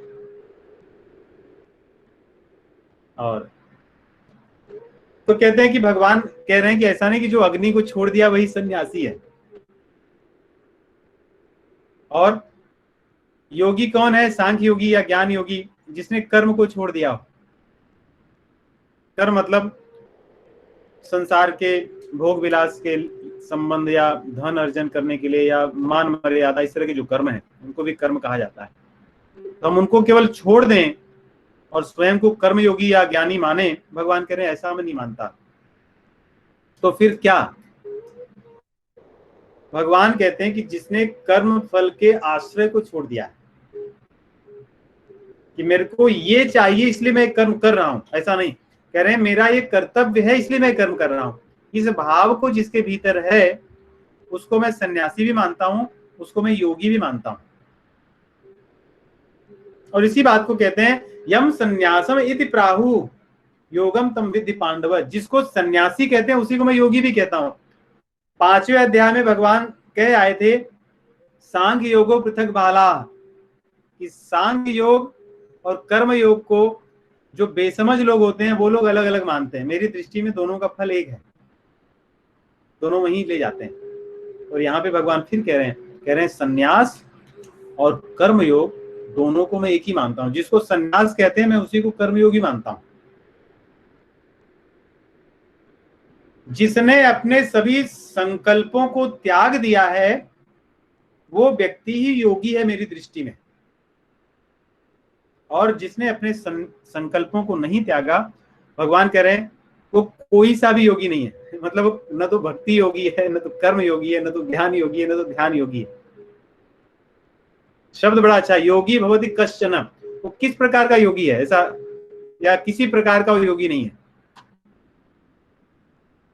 वो कौन सा भी योगी नहीं है। भगवान के अनुसार जिस व्यक्ति के संकल्पों का त्याग नहीं हुआ है वो व्यक्ति योगी या सन्यासी नहीं हो सकता। और इस तरह की बात अगर याद होगी तो दूसरे अध्याय में भगवान कहते हैं ना कि कुर्मोंगा नीव सर्वशः, यदा संहरते चायम कुर्मोंगा नीव सर्वशः,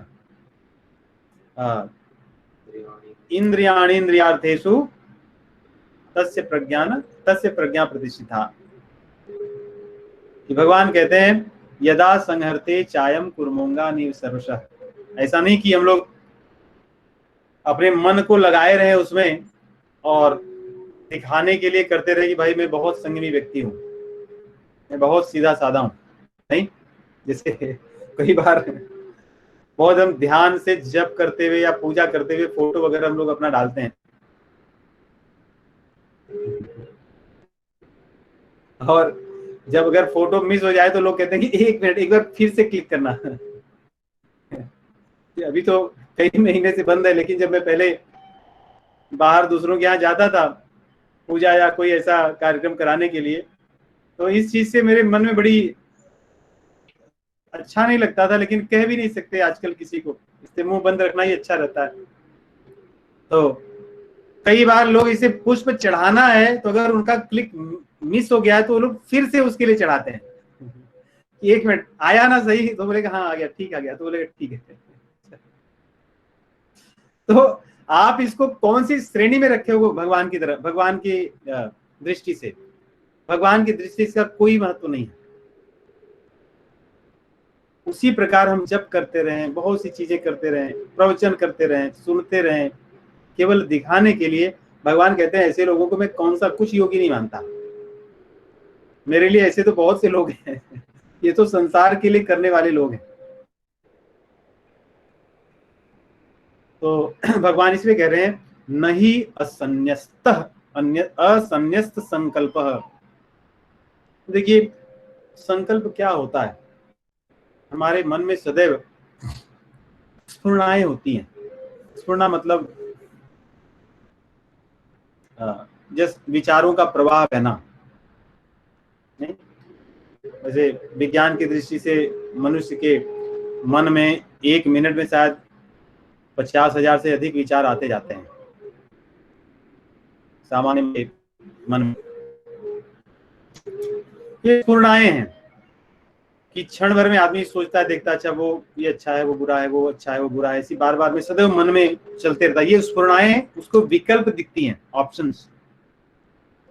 और जब कभी मन किसी विकल्प में रम जाता है तो वो उसको अपने साथ जोड़ता है कि ये मेरे को करना है, या पुराने किसी स्मरण से, संस्कार से उसके मन में रहता हो ये चीज मुझे नहीं करना है, अच्छी तो है लेकिन मेरे साथ ऐसा हो गया तो मुझे नहीं करना है, तो उसके लिए उसके मन में द्वेष होता है। द्वेष मतलब उससे उसका प्रेम नहीं होता, और कुछ चीजें उसको ये मुझे करना है।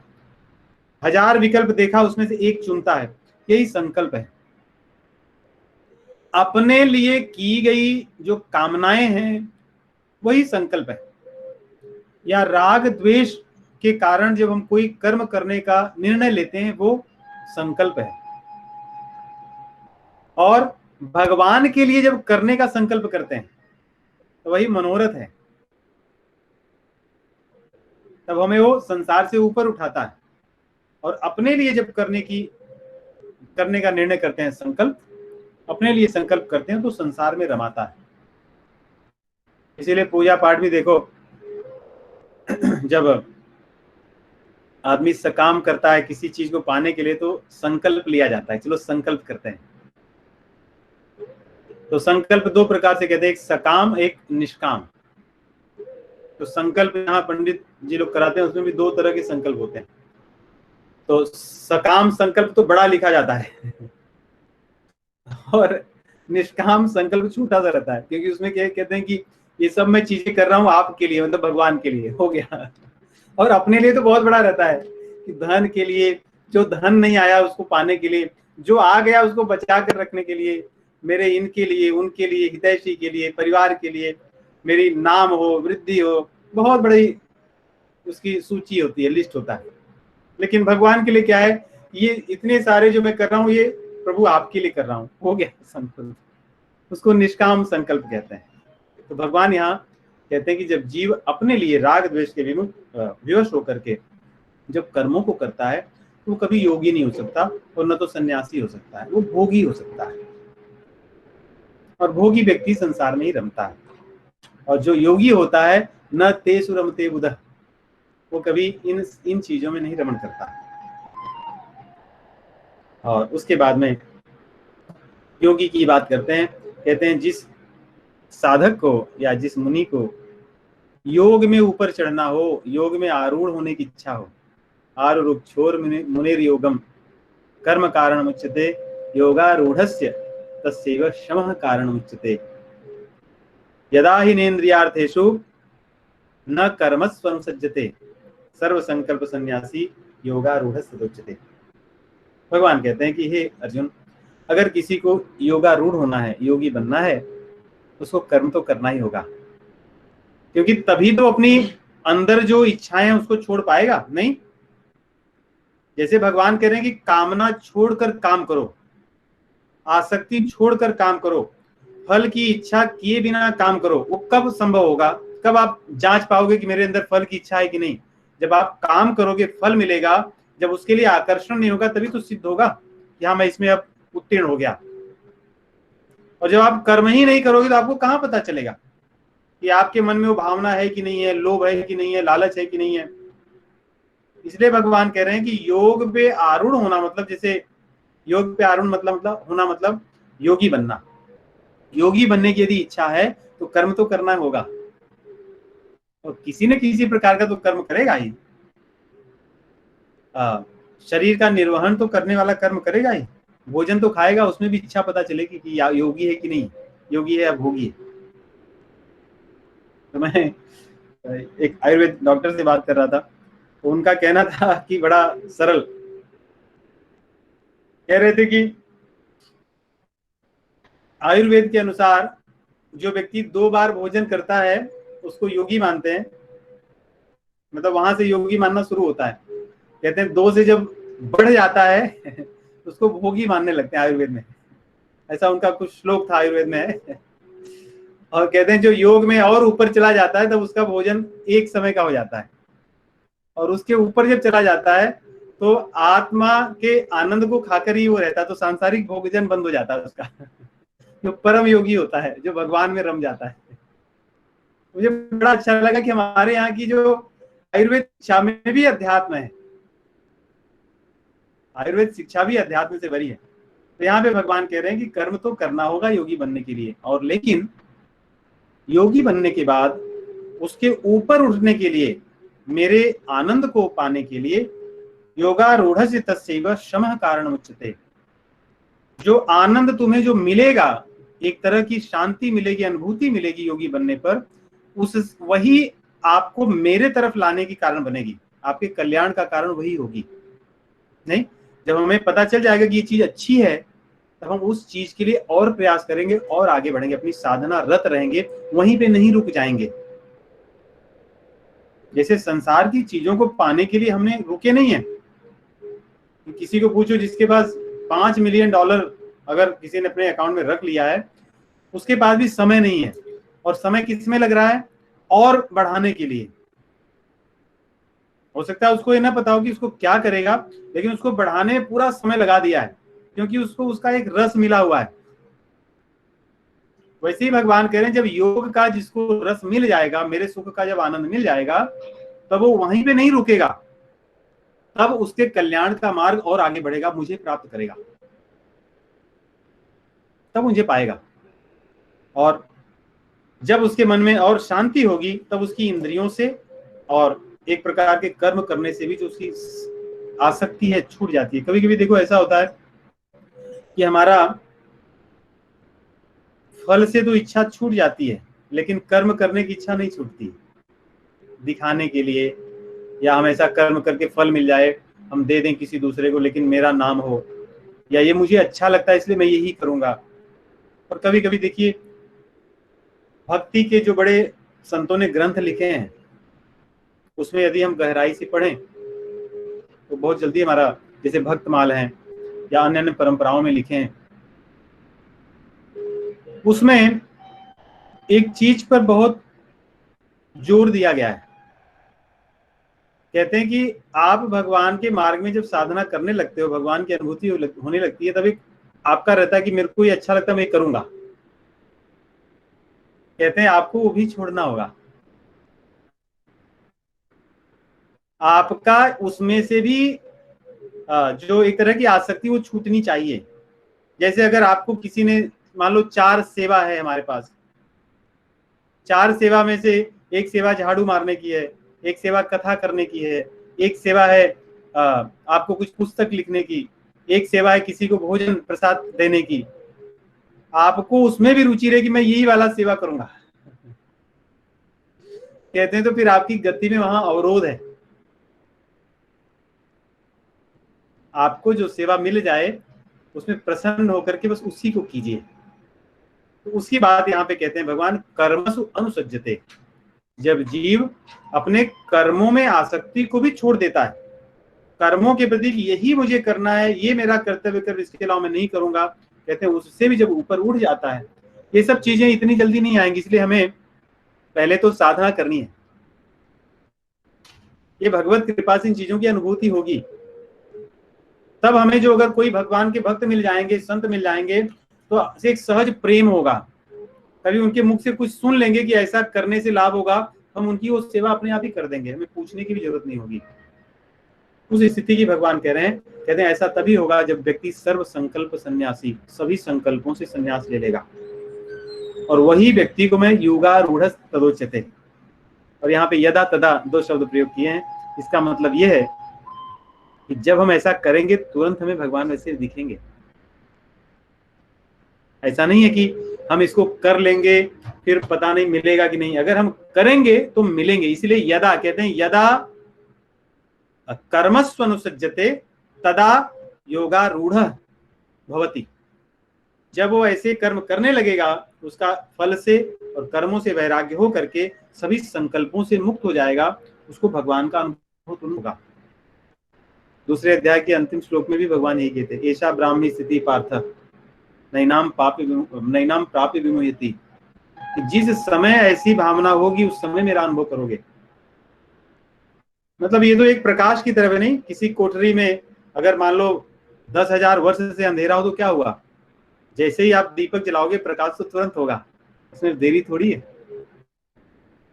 वैसे ही जैसे ही हमारे संकल्पों से हम बाहर निकलेंगे, जैसे कोई आदमी के हाथ बंधे हो 20,000 साल से या 20 वर्ष से, जैसे ही आप ताला खोलोगे खुल गया हो, उसमें समय नहीं लगता। वही बात भगवान कह रहे हैं कि जब अपने संकल्पों से व्यक्ति मुक्त होगा तब उसको मेरा अनुभव होगा, योग में तब वो आरूढ़ होता है।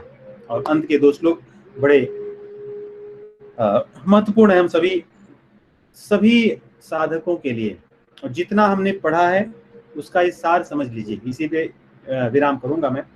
भगवान कहते हैं, कौन आपका उद्धार करेगा? सब कुछ आपने सुन तो लिया, उद्धार आप स्वयं अपना करोगे। इसमें आत्मा शब्द के 3 अर्थ लिए गए हैं। हमने जो अनुवाद पढ़ा उसमें शायद एक ही अर्थ था आत्मा का, स्वयं का। आत्मा के अर्थ हम मन को भी ले सकते हैं, आत्मा का अर्थ परमात्मा को ले सकते हैं, और आत्मा का अर्थ स्वयं को ले सकते हैं। वैसा ले करके इसको हम भक्ति योग, कर्म योग, ज्ञान योग तीनों से समझ सकते हैं। कह रहे हैं, उद्धरेत आत्मना आत्मानम। अपने के द्वारा अपना उद्धार कर सकते हो। अगर आत्मा का अर्थ परमात्मा लें तो परमात्मा के द्वारा अपना उद्धार कर सकते हो। क्योंकि भगवान ने यहां भी कहा ना, भोक्तारम यज्ञ तपसाम सर्वलोक महेश्वरम। तो परमात्मा के द्वारा अपना उद्धार कर सकते हो उनके शरणागत होकर, या अपने मन को अगर ठान लो कि मुझे उद्धार में ही लगाना है तो अपना उद्धार कर सकते हो। कोई और थोड़ी करेगा, जब थोड़ी कोई और हमारे लिए करेगा, व्रत थोड़ी और कोई हमारे लिए करेगा, बाकी और सब चीजें थोड़ी हमारे लिए कोई करेगा। हमारे मन को थोड़ी करेगा, तुम्हारे मन को अब मैं नियंत्रित कर रहा हूं। बुरे दिशा में कर सकते हैं, नहीं अच्छी दिशा में नहीं करते। अब तुम्हारी इंद्रियों का नियंत्रण मैं करूंगा, ऐसा संभव नहीं है। तुम्हारे विवेक को मैं ढोऊंगा, ऐसा नहीं होता, आपको ही करना है। और नात्मानम अवसादेत, न आत्मानम अवसादेत, और अपना विनाश भी आदमी स्वयं करता है। अपने को अधोगति में मत ले जाए, अपना विनाश न करे, अपना उद्धार करे स्वयं से। और कहते हैं कि आप ही अपने अच्छे मित्र हो, या परमात्मा ही आपके अच्छे मित्र हैं, या आपका मन ही आपका अच्छा मित्र है, कोई और नहीं है, कोई और नहीं है। बंधुरात्मात् मनस्तस्य, बंधु आत्मा आत्मनः तस्य। आपका जो मन है वही आपका मित्र है। जिस मन के द्वारा आप मन को जिसके द्वारा या जिस जीवात्मा के द्वारा अपने मन को आप जीत सकते हैं, या जिस विधि से आप अपने मन को नियंत्रित कर सकते हैं, कहते हैं कि वो मन आपका अच्छा मित्र है। इसका अर्थ है कि यदि आपका मन आपके नियंत्रण में है तो आपका मित्र है। यदि आपका मन अनात्मनः है, अनात्मनः मतलब जो अपना नहीं है, आत्मना मतलब जो अपना है, अनात्मना मतलब जो अपना नहीं है। मतलब किसी का मन यदि उसके नियंत्रण में नहीं है तो अपना नहीं है, शत्रुवत, वो शत्रु के समान है, और वो शत्रुत्वे वर्तेत, और वो शत्रुता के जैसा ही व्यवहार करेगा। बात आपको समझ में आई होगी कि अपना जो मन है, ये मन ही आपको कल्याण की तरफ ले जा सकता है, और ये मन ही आपको अवसाद की तरफ, विनाश की तरफ ले जा सकता है। ये आपका मन आपका श्रेष्ठ मित्र बन सकता है, और ये आपका मन आपका श्रेष्ठ या सबसे बड़ा शत्रु बन सकता है। ये भगवान ही आपके अपने हैं। कब? जब आपका मन नियंत्रण में होगा, वे आपका कल्याण करेंगे। और यदि आपका मन आपके नियंत्रण में नहीं होगा तो ये शत्रु की तरह संसार की तरफ ले जाएगा और आपका विनाश ही होगा। ये बात इन दोनों श्लोकों में भगवान इसलिए कह रहे हैं क्योंकि मन की बात आरंभ करेंगे, मन के नियंत्रण की चर्चा करेंगे कि मन का नियंत्रण होने से क्या लाभ है, मन का नियंत्रण न होने से क्या हानि है। और इस अध्याय का नाम भी आत्म संयम योग रखा है भगवान ने, या संतों ने, आचार्यों ने। और इस बात को देखिए, हम जितना जल्दी समझें कल्याण उतना जल्दी होगा। भगवान ने हमें बहुत बड़ी शक्ति दी है, बहुत बड़ी धरोहर दी है। हम अपने शत्रु ना बने। शत्रु हम अपने कब बनेंगे? जो हमारे पास जो मिली हुई चीज है उसका उपयोग ना करेंगे। जैसे हमारे पास भोजन रखा हो, हम उसको खाएं ना और भूखे मरते रहें, तो हम अपने शत्रु हैं। हमारे पास भोजन हो, उसका उपयोग करके, ग्रहण करके सही कार्य करें, तो हम अपने मित्र हो गए। इसीलिए कितने सब जगह इस बात को कही गई है। रामायण में काकभुषुंडी और गरुण जी की जो संवाद है, उसमें भी यही कहा है। श्री रामचंद्र जी अयोध्या में अवधवासियों को भी यही बताते हैं। कहते हैं, नरतन भव बारिधि कहाँ बेरो, नरतन भव बारिधि कहाँ बेरो,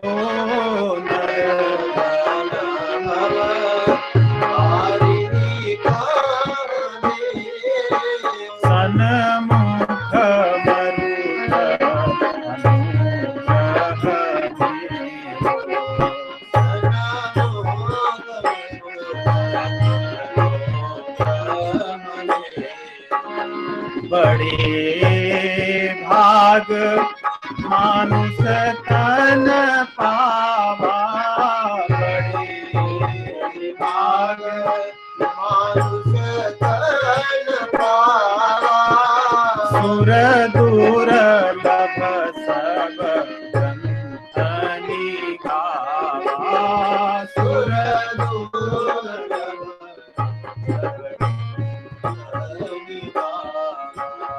साधन धाम मोक्ष कर द्वारा, साधन धाम मोक्ष कर पाई न जेहि परलोक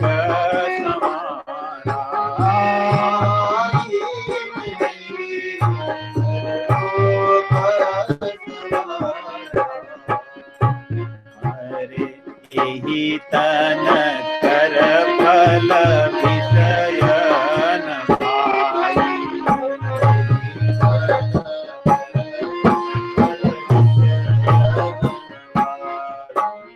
स्वर्ग स्वर्ग अंत दुखदाई।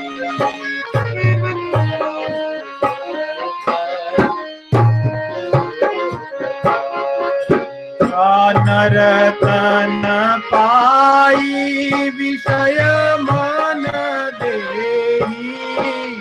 नर तन पाई विषय मन देहि। फल की सुधाते 60 विष लेहि।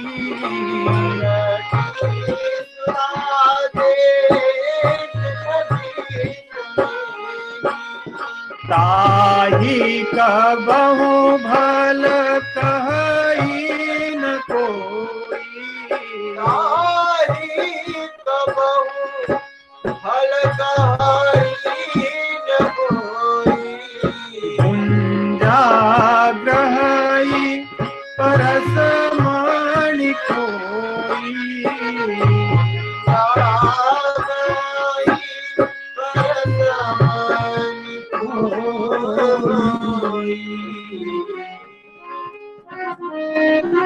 कहते हैं कि जो मानव शरीर भगवान ने दिया,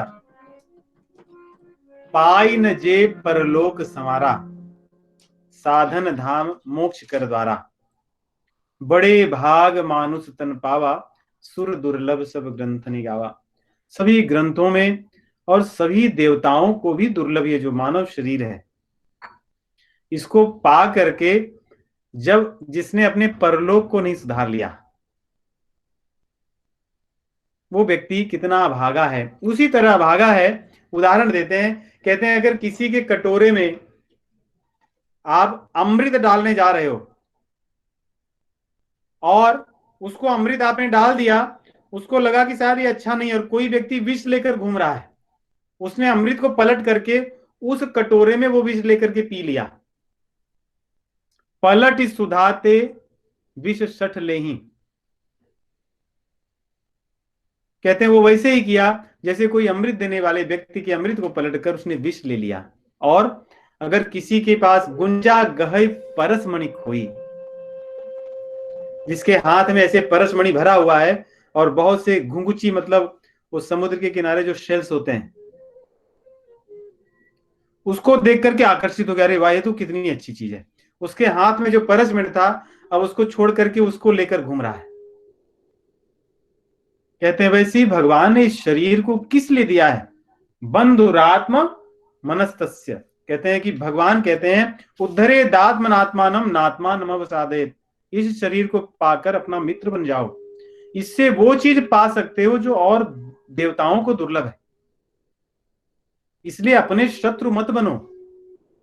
इन भोग विलास की चीजों में इन इंद्रियों को लगा करके, अपने मन को लगा करके, अपने बुद्धि के संस्कारों को मत नष्ट करो। उनके बुरे संस्कार उसमें मत ले आओ, कई जन्मों तक इसको भोगोगे।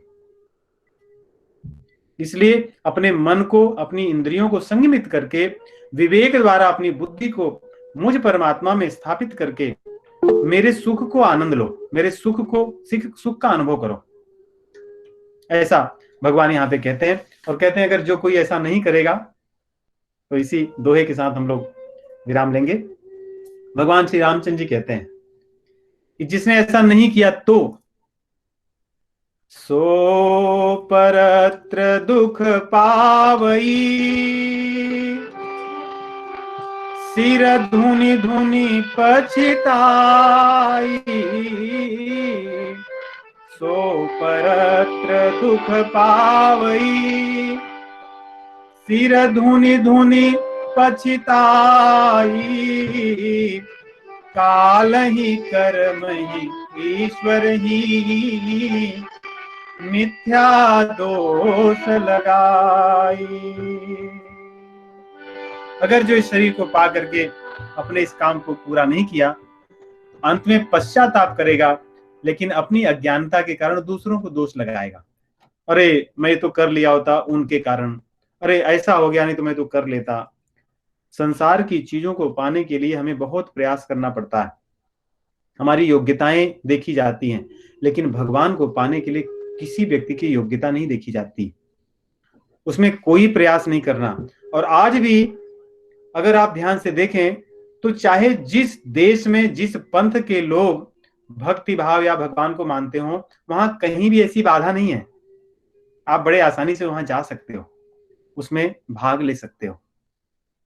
नहीं, सत्संग में, कथा में, जप में, कीर्तन में किसको अपनी सांसारिक योग्यता सिद्ध करनी है? कुछ नहीं करना है। कौन रोका है? रोकने वाला तो अपनी स्वयं की भावनाएं हैं, अपना मन है, जो अपना शत्रु है। इसलिए इस शत्रु को पहचान करके, और ये शत्रु क्यों बना? ये तो अच्छा है। शत्रु क्यों बना? काम एष क्रोध एष रजोगुण समुद्भव महासनो महापापमा विद्येनम मैरिणम। भगवान कहते हैं जो कामनाएं हैं भोग की, यही पापी हैं, यही तुम्हारे शत्रु हैं, ये तुम्हारे मन को बर्बाद कर देंगी। इनको पहचान लो। जय शत्रुम महाबाहो काम रूपम दुरासदम। इस शत्रु को पकड़कर इसको जितना जल्दी हो सके मार डालो, जिससे तुम्हारा मन शांत हो जाएगा और ये आपका मित्र बन जाएगा। तो इन्हीं शब्दों के साथ आप सभी को मेरी राम राम। श्री राम जय राम, जय जय राम।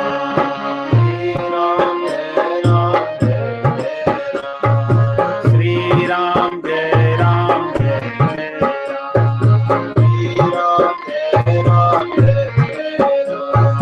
श्री राम जय राम, जय जय राम।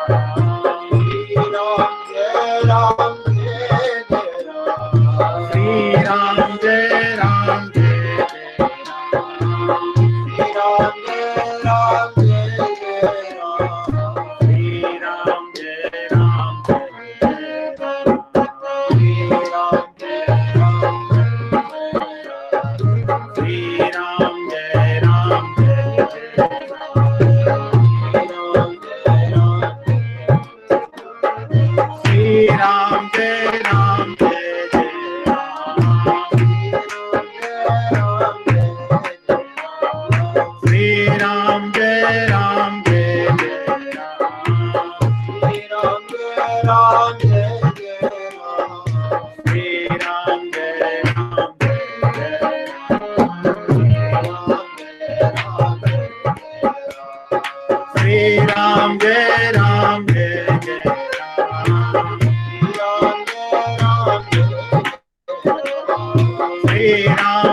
सिया बोल सिया बोल सिया सिया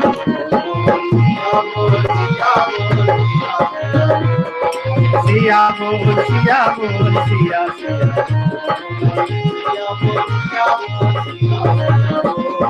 सिया बोल सिया बोल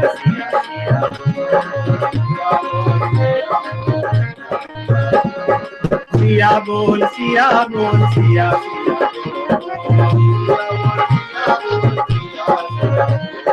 श्री राम राघव रसिके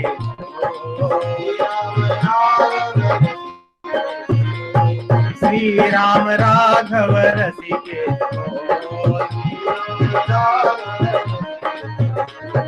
सिया बोल सिया बोल सिया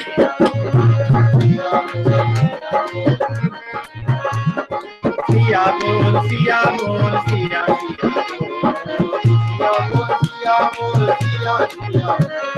श्री राम राघव रसिके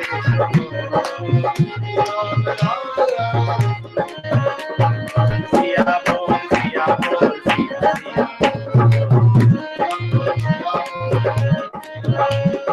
सिया बोल सिया बोल Siya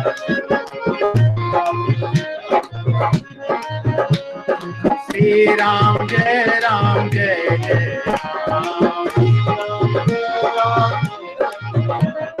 Shri Ram Jai Ram Jai Jai Ram. Shri Ram Jai Ram Jai Jai Ram. Shri Ram Jai Ram Jai Jai Ram. Shri Ram Jai Ram Jai Jai Ram. Shri Ram Jai Ram Jai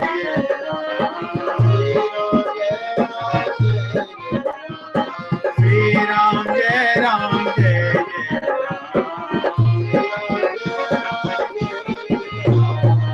Siya bol siya bol siya siya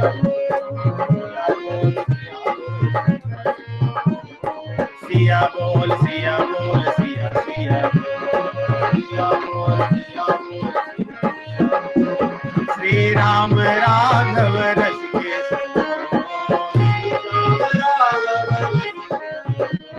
Shri Ram Raghav Rashikesh